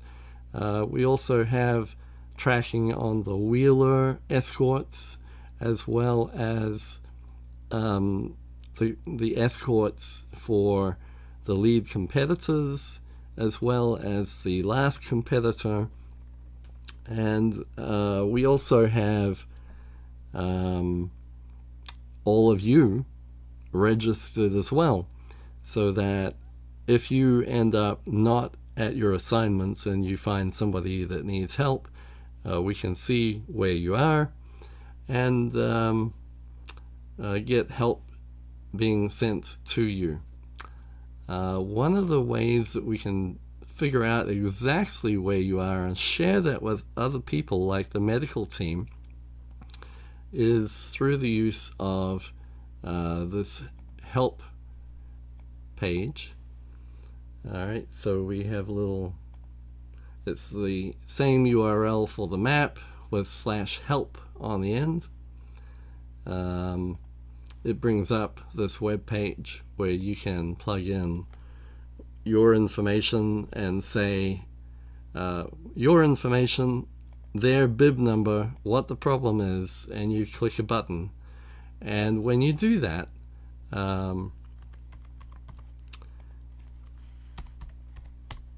or I could say, Peter, big toe is too big, and say I need a medic. Right, so it's going to use the GPS on your phone to put that information in a marker on the map, so that when it shows up here, okay, there's a medical need here, bib number such and such, what the information is, and now the medical team will be able to see, hey, this marker is on the map representing this particular need. All right, so let me make it relevant to what we're working with for the event. Let's say you were here and you're not really at a particular location where people would normally say medical people are, but say for your role has you somewhere, you can pull out this web page, put in, hey, we've got this person here. You would still get on the radio and say bib number 8793 needs help, and you could say, I have added a marker to the map. And then if there are multiple on here, they can just click on the one that they're interested in. The map will take them to that location on the map. It's a tool for helping communicate needs and location of needs amongst the different teams. So that's how we use it. That's why having everybody install the TranStar app is useful. Even if you are assigned to a physically stationary location, with the water stations kind of being in the vicinity of the aid station, it could be useful to be able to capture exactly where that person is that needs help, because they may not be at an aid station. They may not be able to get to an aid station, for example. Now, using this map on a smartphone all of the time is not recommended. Okay? The reason for that is that you're going to be receiving a constant stream of data for which you will probably not need. And it's going to be burning your battery power, etc. Now, there is a lighter weight way of knowing. For example, most people who want to use the map are using it to find out where is the lead competitor, where is the last competitor. I have a new lightweight solution for that. You again go to the base map URL and add /tracker on the end, and you'll get to a page that looks like this. On your smartphone, you open it up, you click the button to enable tracking. And what you'll end up seeing is something that looks like this. Now, this one is saying, hey, I'm in the 5K, but if you want to tell it, I'm interested in the full marathon, it will show you where you are, where it puts you closest to this mile on the course. And as you move around, this will update. It'll tell you also, based on where you are on the course, we think that you are the previous medical station is at 18.5, and it's this far away from where you are. The next one up on the course, if you keep going, it's about, this far away from your present location. So if somebody needs to say or asks you how far away is the nearest medical location, if you have this open, it's going to be able to tell you. And you can change things like the distances. Are they from the start or are they to the finish? And if you want to use metric instead of imperial measures, you can change that. That's an interesting way of looking at it. So up here, you also have, it starts out as tracking, but if you click on map, it'll show you a map with your location, and it'll show you the active layer as well for that course, that route that you've selected. So this is another quick way of saying, hey, this is where I am, this is where the lead competitors are, this is where the last competitor is. And this one will update. It won't have a continuous stream of data coming at it. Depending on whether you're stationary or moving, it will change the update rate, but it will just fetch updates every so often.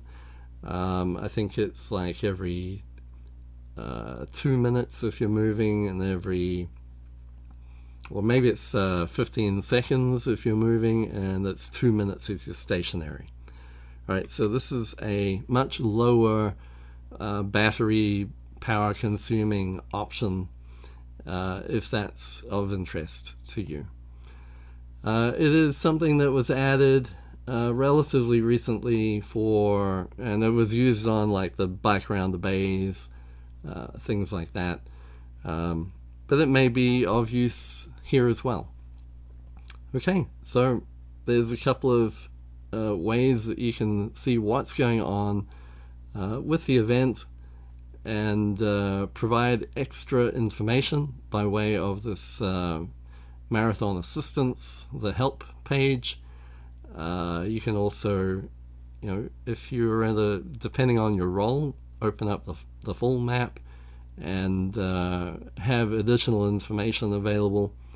Again, I wouldn't use the full map all the time on a mobile phone.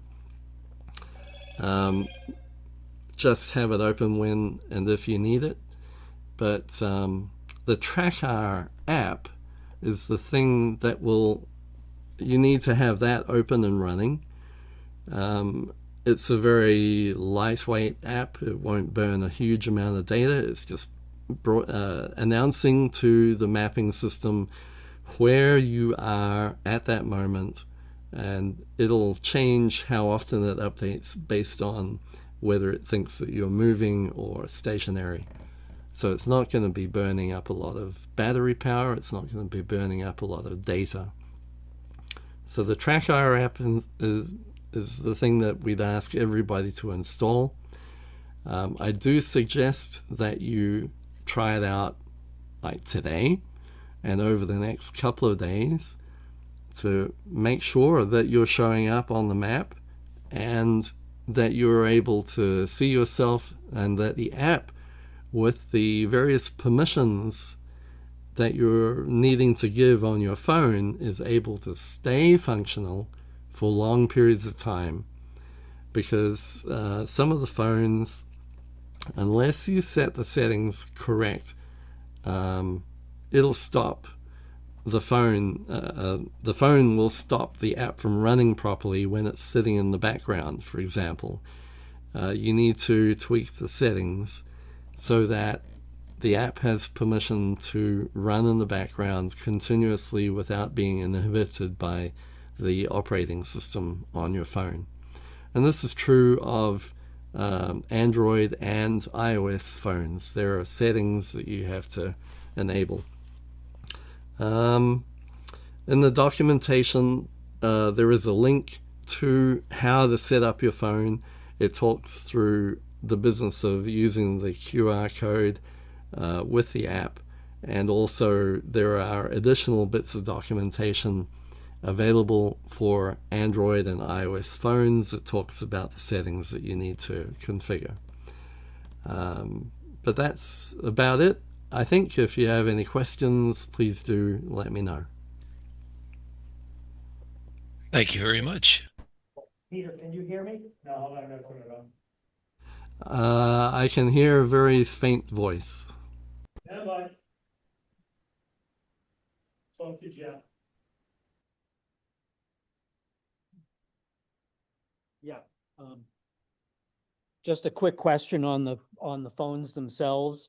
So my main phone number is in your database, but the phone I want to use has a different phone number. If I put the TranStar app on with the phone number in the database, even though the phone itself is a different number, will it work? Yes, you need to use, when you set up the TranStar app, you need to use the phone number that you registered with. The fact that it's not the phone number for that phone is not a problem. Peter, the registered with is the one on the hmhms.org site. That's the number that you're using, right? Correct. Yes. So I think that's Mark from the voice with the question. So if you were to go into that registration and update that, or if you maybe send an email to Peter, we can get it updated to make sure that we have the right number that's trackable. You don't need to do that. You just need to have the number that he can call you at. I have tracked on 3 different phones. They all have the same number that's registered. So you can put whatever phone number you want on the app you're using. So that way the phone that you want somebody to call you at is not being tied up by TranStar. Trust me, it works. Yeah, this is that one. Yeah. Exactly. It's an app. Well, the point here is if you've registered to help with the event on the hmhams.org when you signed up, that is the phone number that I'm loading into the map so that it's expecting to see data coming from TranStar from that phone number. You have it on your phone. You've been using it for years. Do you have to fool with the QR code? No. That's just to set it up. I don't think so. Are there any other questions? Did you get that one, Peter? Where asking if you already got it set, if you already have TranStar set up, do you need to fool with the QR code stuff? So the thing is that the app has been updated. So some of the options may or may not, from the earlier version of the app, may or may not have translated over to the new version, the latest app. But chances are good that it will work, but I would definitely want to test it and make sure that it's working by coming into the map after you turn on the TranStar app and verify that after you enable the trackers with none of these groups options enabled, that you are able to see yourself on the map. That's the proof of whether you're showing up. Now, the other concern about using the app after it's been installed on your phone for quite some time is that most of the phones will remove permissions that were previously granted to the app if you don't use the app, right? So you're going to need to go and make sure that your permissions are set up correctly to allow TrackR to function for long periods of time. Peter, on the bike around the bay, I tried to use the old installed app and it didn't work. I had to go to the QR code and reset it up. Yeah. So even So- if you had it set up, download the new one, do the QR code, and it works great. But like you say, do it from a computer and your phone. Don't try to do it all in the same. You can't do it. But that's how I've been doing it for years. And you just need the phone number. He needs the phone number. So if there's a problem, he knows who to call and say, your TrackR app isn't working. So that's why he needs a number to call you at. Yeah, so just to speak to that, so for example, there's a bunch of people here, right, at TranStar. During the event, if we need to talk to somebody, I can point at the marker and say, oh, that's the phone number I need to call, without having to look up in a spreadsheet or anything, right? So that's one of the things that, with my level of access, I'm able to see, oh, okay, that's the thing that's beaconing. That's who I'm going to call. So if you are plugging in a different phone number, please make sure that you have that phone on you, because it's showing up here in TrackR as the phone number that TrackR is beaconing with. There is a certain degree of expectation that dialing that phone number will get somebody answering.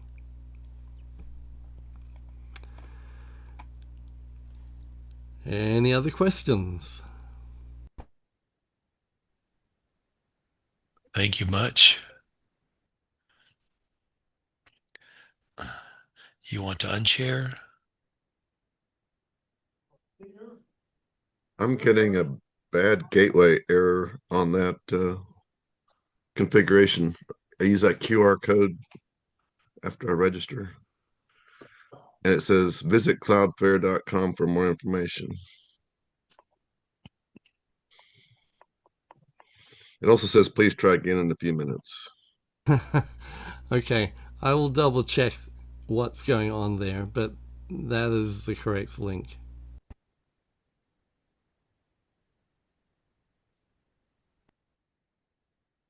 Anybody wants to do you don't have a laptop here, do it on your phone.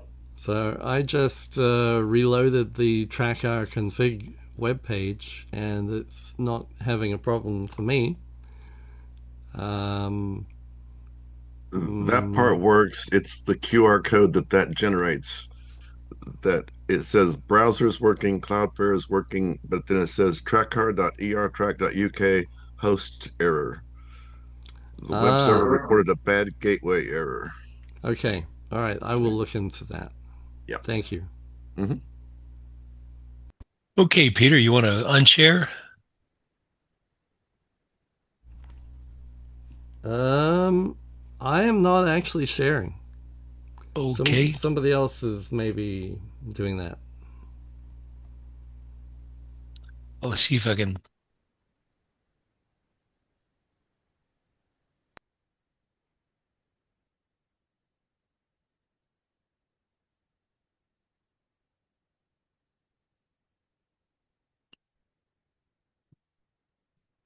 The other thing that I just touched on real briefly, and we can try to start thinking about wrapping this thing up, is be alert. If you see something, say something.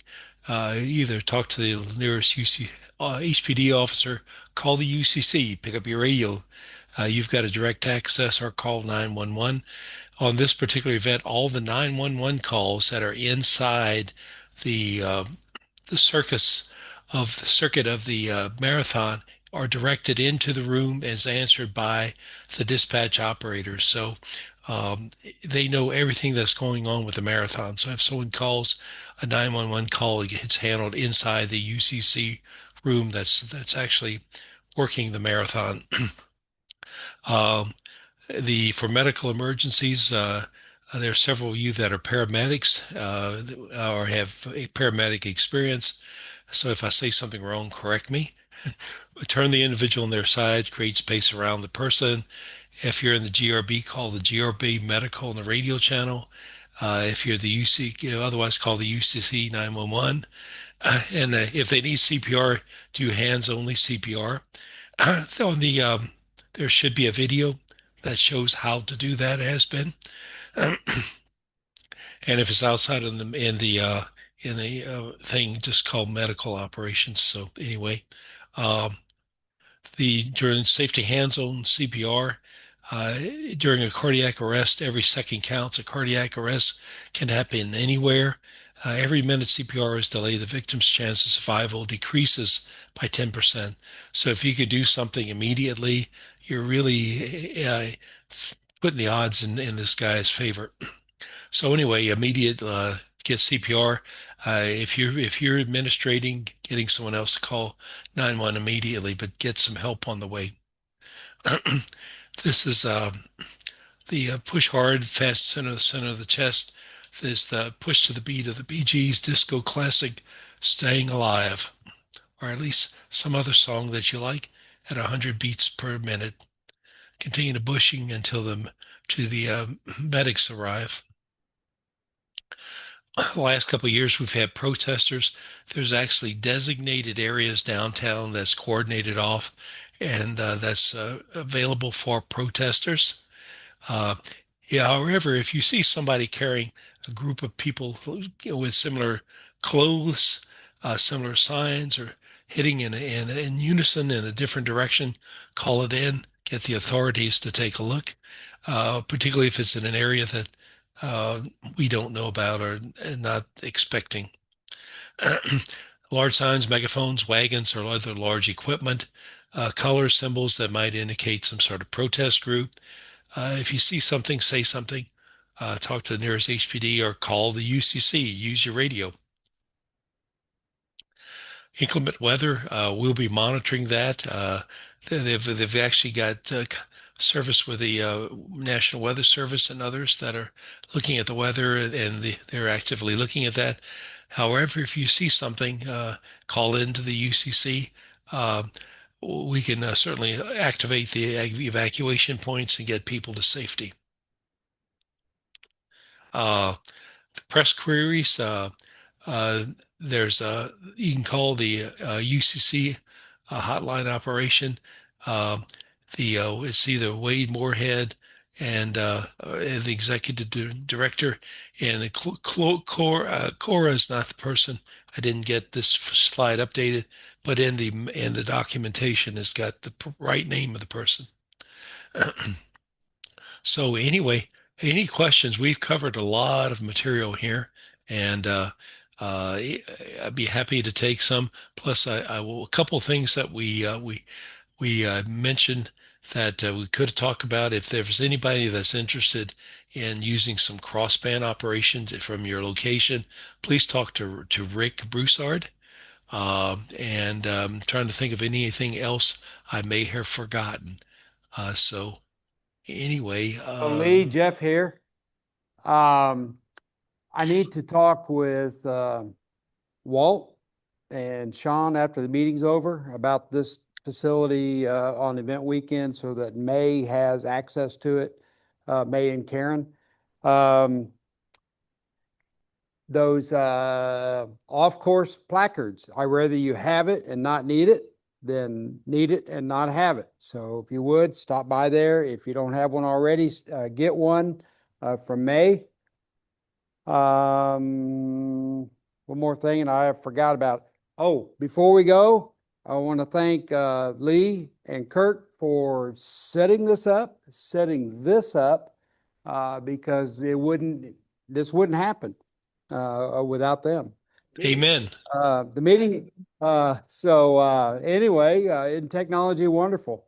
It So is. they are the technology behind this meeting, And golf clap. I couldn't do it.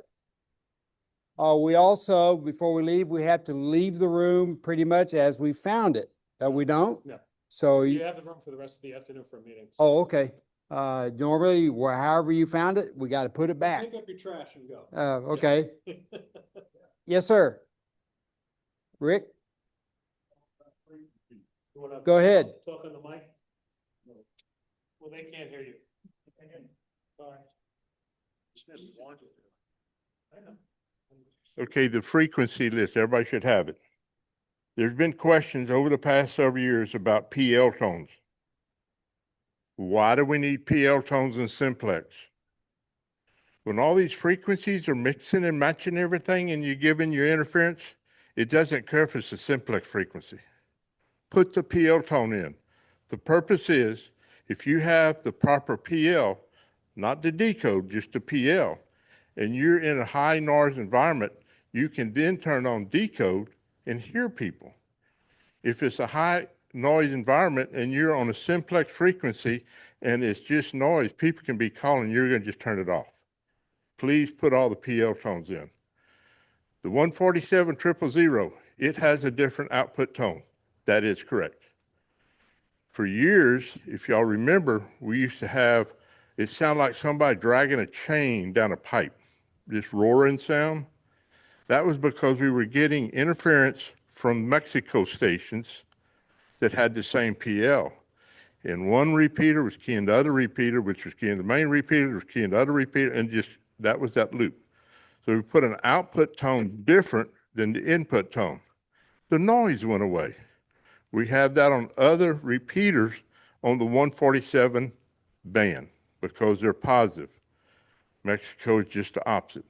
So it is a common thing to do on other repeaters, to have an output tone different from the input tone, just to get noise down. I know it's an inconvenience. I'm sorry. Programming, you don't have to have decode. That's an option for you and your ears not to hear the interference. For some reason, in downtown Houston, there's a lot of noise. I know it's hard to believe. There's a lot of RF. So if you're in a noisy location, just turn the decode on. If you don't want to put the decode, that's fine. I've heard over the years, well, why, and people call and complain. We're doing it for everybody's benefit. In the long run, it's everybody's benefit. That's what the PL tones are for. Mark's made a spreadsheet. For those that don't understand one way we do it, it's a different way we do it. He was going to try to do it per radio users, but Bofang's a little bit different from Yazoo, which is a little bit different, and he couldn't come up with one. So, but please, the other thing Lee said once, and I want to emphasize it, program all the frequencies in. We never know when A repeater goes down, it's all equipment, or B, there's an incident and you have to go to a backup deal. So please program everything in. I know I'm only going to be on this net. Well, when everything works good, I've always said, if we have a deal and nobody talks on radio, we've had a good event. But reality is we might need to talk. So program everything in, not the day of.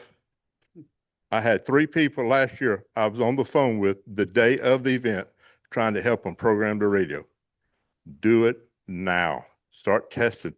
Test the track card. Test all that now. We don't have the last minute to do it. Thank you. And this is the person that if you want to cross band, you get with him. That way he can square away whatever frequency you're wanting to use. Mark? Yeah, I wanted to just comment on spreadsheet that's in the spreadsheet that has the file set up in Excel. So, okay, yeah.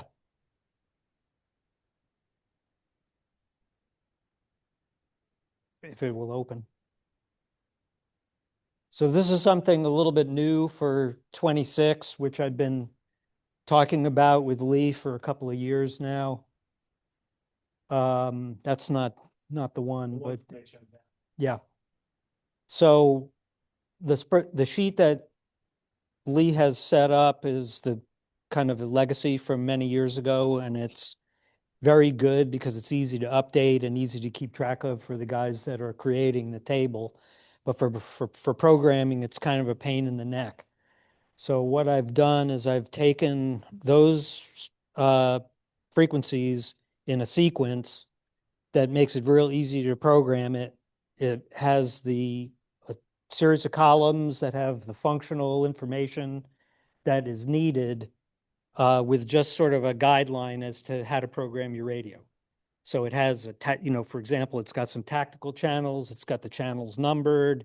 It's in sequence from left to right, top to bottom. Yeah, there's the, that, it is, it's not the PDF, it's the Excel. Let's see if that works. Mentioned that there's only been one change for last. Okay. So this is essentially what the table looks like. There's 26 channels less the APRS channel. And this is not, you cannot upload this directly into any radio.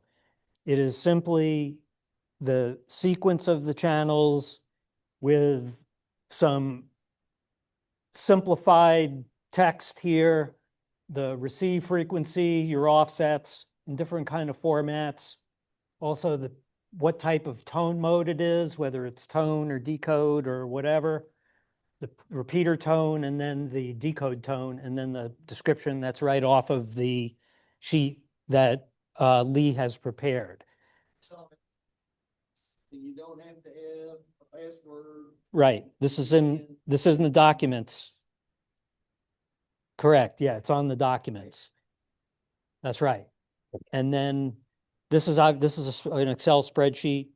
So for example, just to kind of describe how this works, we just have a channel position number that goes left to right, top to bottom.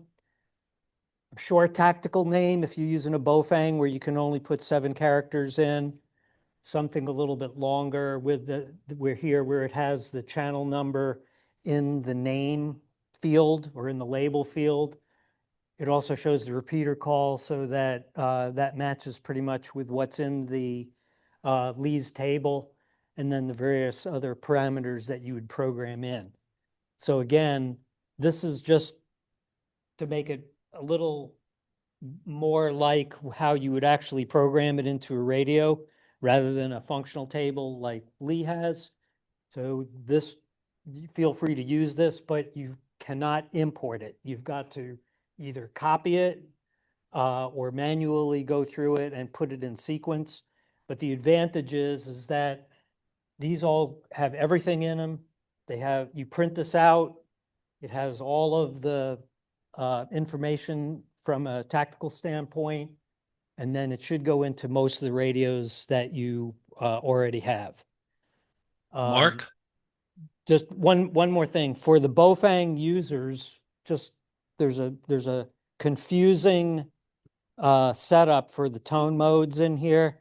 So there's the tone, there's the tone decode, there's some cross tone functions that work with the digital code squelch, which we do not use. So just to remind everybody, if it's a simplex frequency, it's blank for tone, not off. If you put off in there, it won't transmit. Okay, that's just for receive mode. So just to remind everybody, blank, none or none, not off. Lee, go ahead. Yes, what I was going to tell people is that the way you get here is that if you go to the documents, and the documents are on this here where you drop down where they've got a documents, the assignments, and the track car setup on the hmhms.org website. And if you click on the radio frequency plans here, it opens a folder with these 3. If you click on this, then you can open the spreadsheet in Google Docs. But one of the things you can do, you can hit File, and you can actually download it. save a copy to Google Sheets, and you can download this to your computer, or I'm sorry, download, and so you can reconvert it to Microsoft Excel or whatever your favorite flavor is. So you can make a local copy that you can import and mess with on whatever programming software you have to try to make it easier to cut and paste numbers. Yeah, thanks. Can you go back to the spreadsheet here real quick? Because so Yeah, go to this the is it. official, go to this tab here that says official table. Okay. So this didn't translate very well, but those numbers in the sequence here, 1, 2, 3, 4, as I said, it goes left to right, top to bottom. So these numbers, channel numbers, correspond to the position numbers in the marathon sheet. So if you just flip back real quick, so 1, 2, 3, 4. Just, yeah, hit, yeah. So 1, 2, 3, 4. So these are the talk primary, secondary, course primary, course secondary. Those are the course primary, course secondary, talk in primary, talk in secondary. So those match, this table matches that sequence. So you print this out, you print that of the table out, and then you have exactly what's in your, going to be what's in your radio. So save everybody a bunch of looking around. There's only been one frequency change. The blue one. That's the only thing that changed from last year. Where that repeater used to be, the 14706, they decided they wanted money. So we took it down. Okay. Right, and that should be pretty, I think everybody's got this and should have looked at it already. So the only thing that the table does not have is the APRS table, because nobody's going to be listening to that on their handhelds. And I think it's completely debugged, but it has all the PL tones, the tactical calls, and everything else. Any questions? Okay, thanks. Thank you. Is Yeah, there I someone appreciate- here, just mentally, someone here named Sky? Is there somebody here I was gonna loan a radio to? Had 15 hands go up. Peter Hey. Robbins got it. Yeah, can I just interject here with Go ahead. a quick note? Right, the QR code scanning process, you should not just try and scan that with your regular phone camera app. Okay, it's going to produce a link to the URL that the TranStar app is supposed to be sending data to. You're not meant to visit that directly via your web browser. That may explain the kind of results that you're seeing with complaints. Thank you. The TranStar app, when you enter the TranStar app settings, it has a little location on the settings app. Lee, can you hold your phone down a little bit lower? So tap on the settings on your phone. Oh, yeah. Mouse Tap on not connected. tap on settings. Yep. Now hold your phone down a little bit. Now up in that top right hand corner, just across from the word settings, there is a very small icon there that looks like a QR code.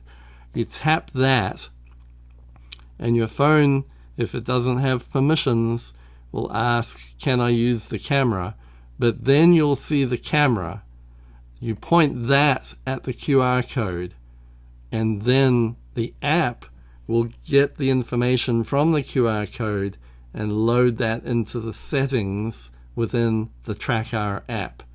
Okay, so that's something. If you think, oh, it's a QR code, I can scan that with my camera.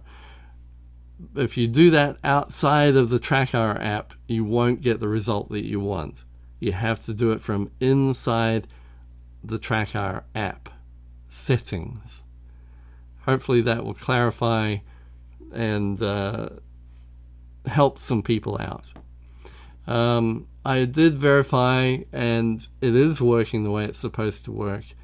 Um, there isn't anything that's not running. So the main thing here is do it from inside the TranStar app, and it will work as documented. Thank you very much, Lee. If anybody in the room needs. Hey, Jeff, I have one other thing that's from the chat. We got a query from David, KB5PGY, was asking about if the lead pack communicators, if they're supposed to assemble in parking lot B. And uh, what they've typically done in the past is park there.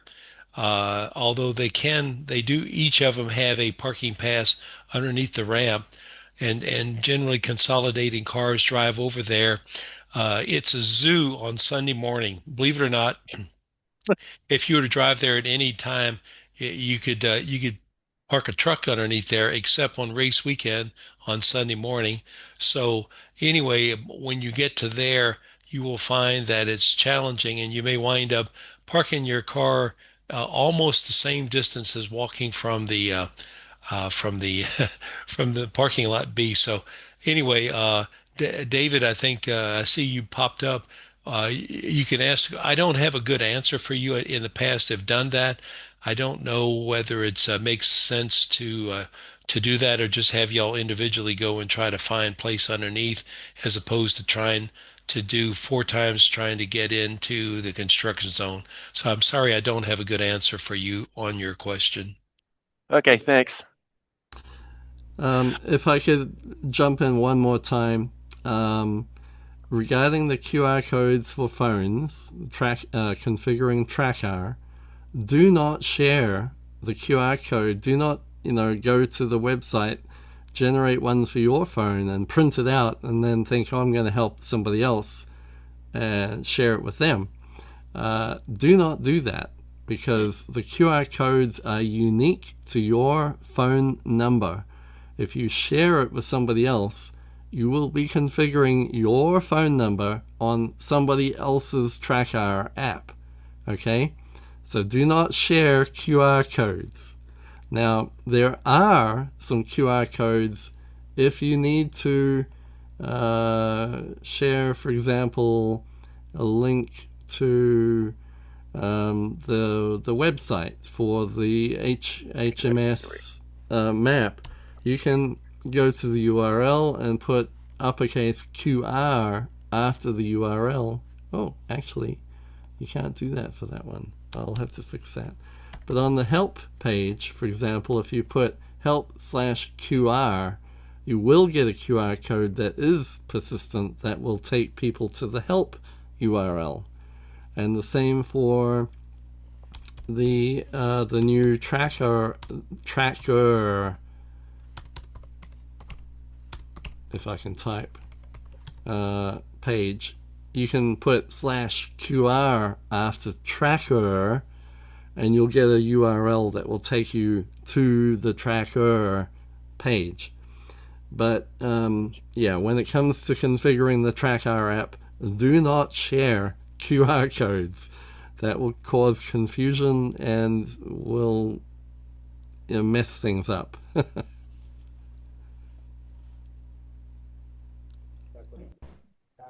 Thank you. So I have one more comment. Keith Klimple needs to get with the folks that are going to be at the UCC and establish, that's Keith over here, establish the time if you're going to take stuff down there and get it set up, and make sure that you meet the leader of that room before event weekend. That guy's name is Pastrano. He would like to have a common time when all the ham guys go down there and set up their stuff and leave it, or whatever they're going to do, test it out.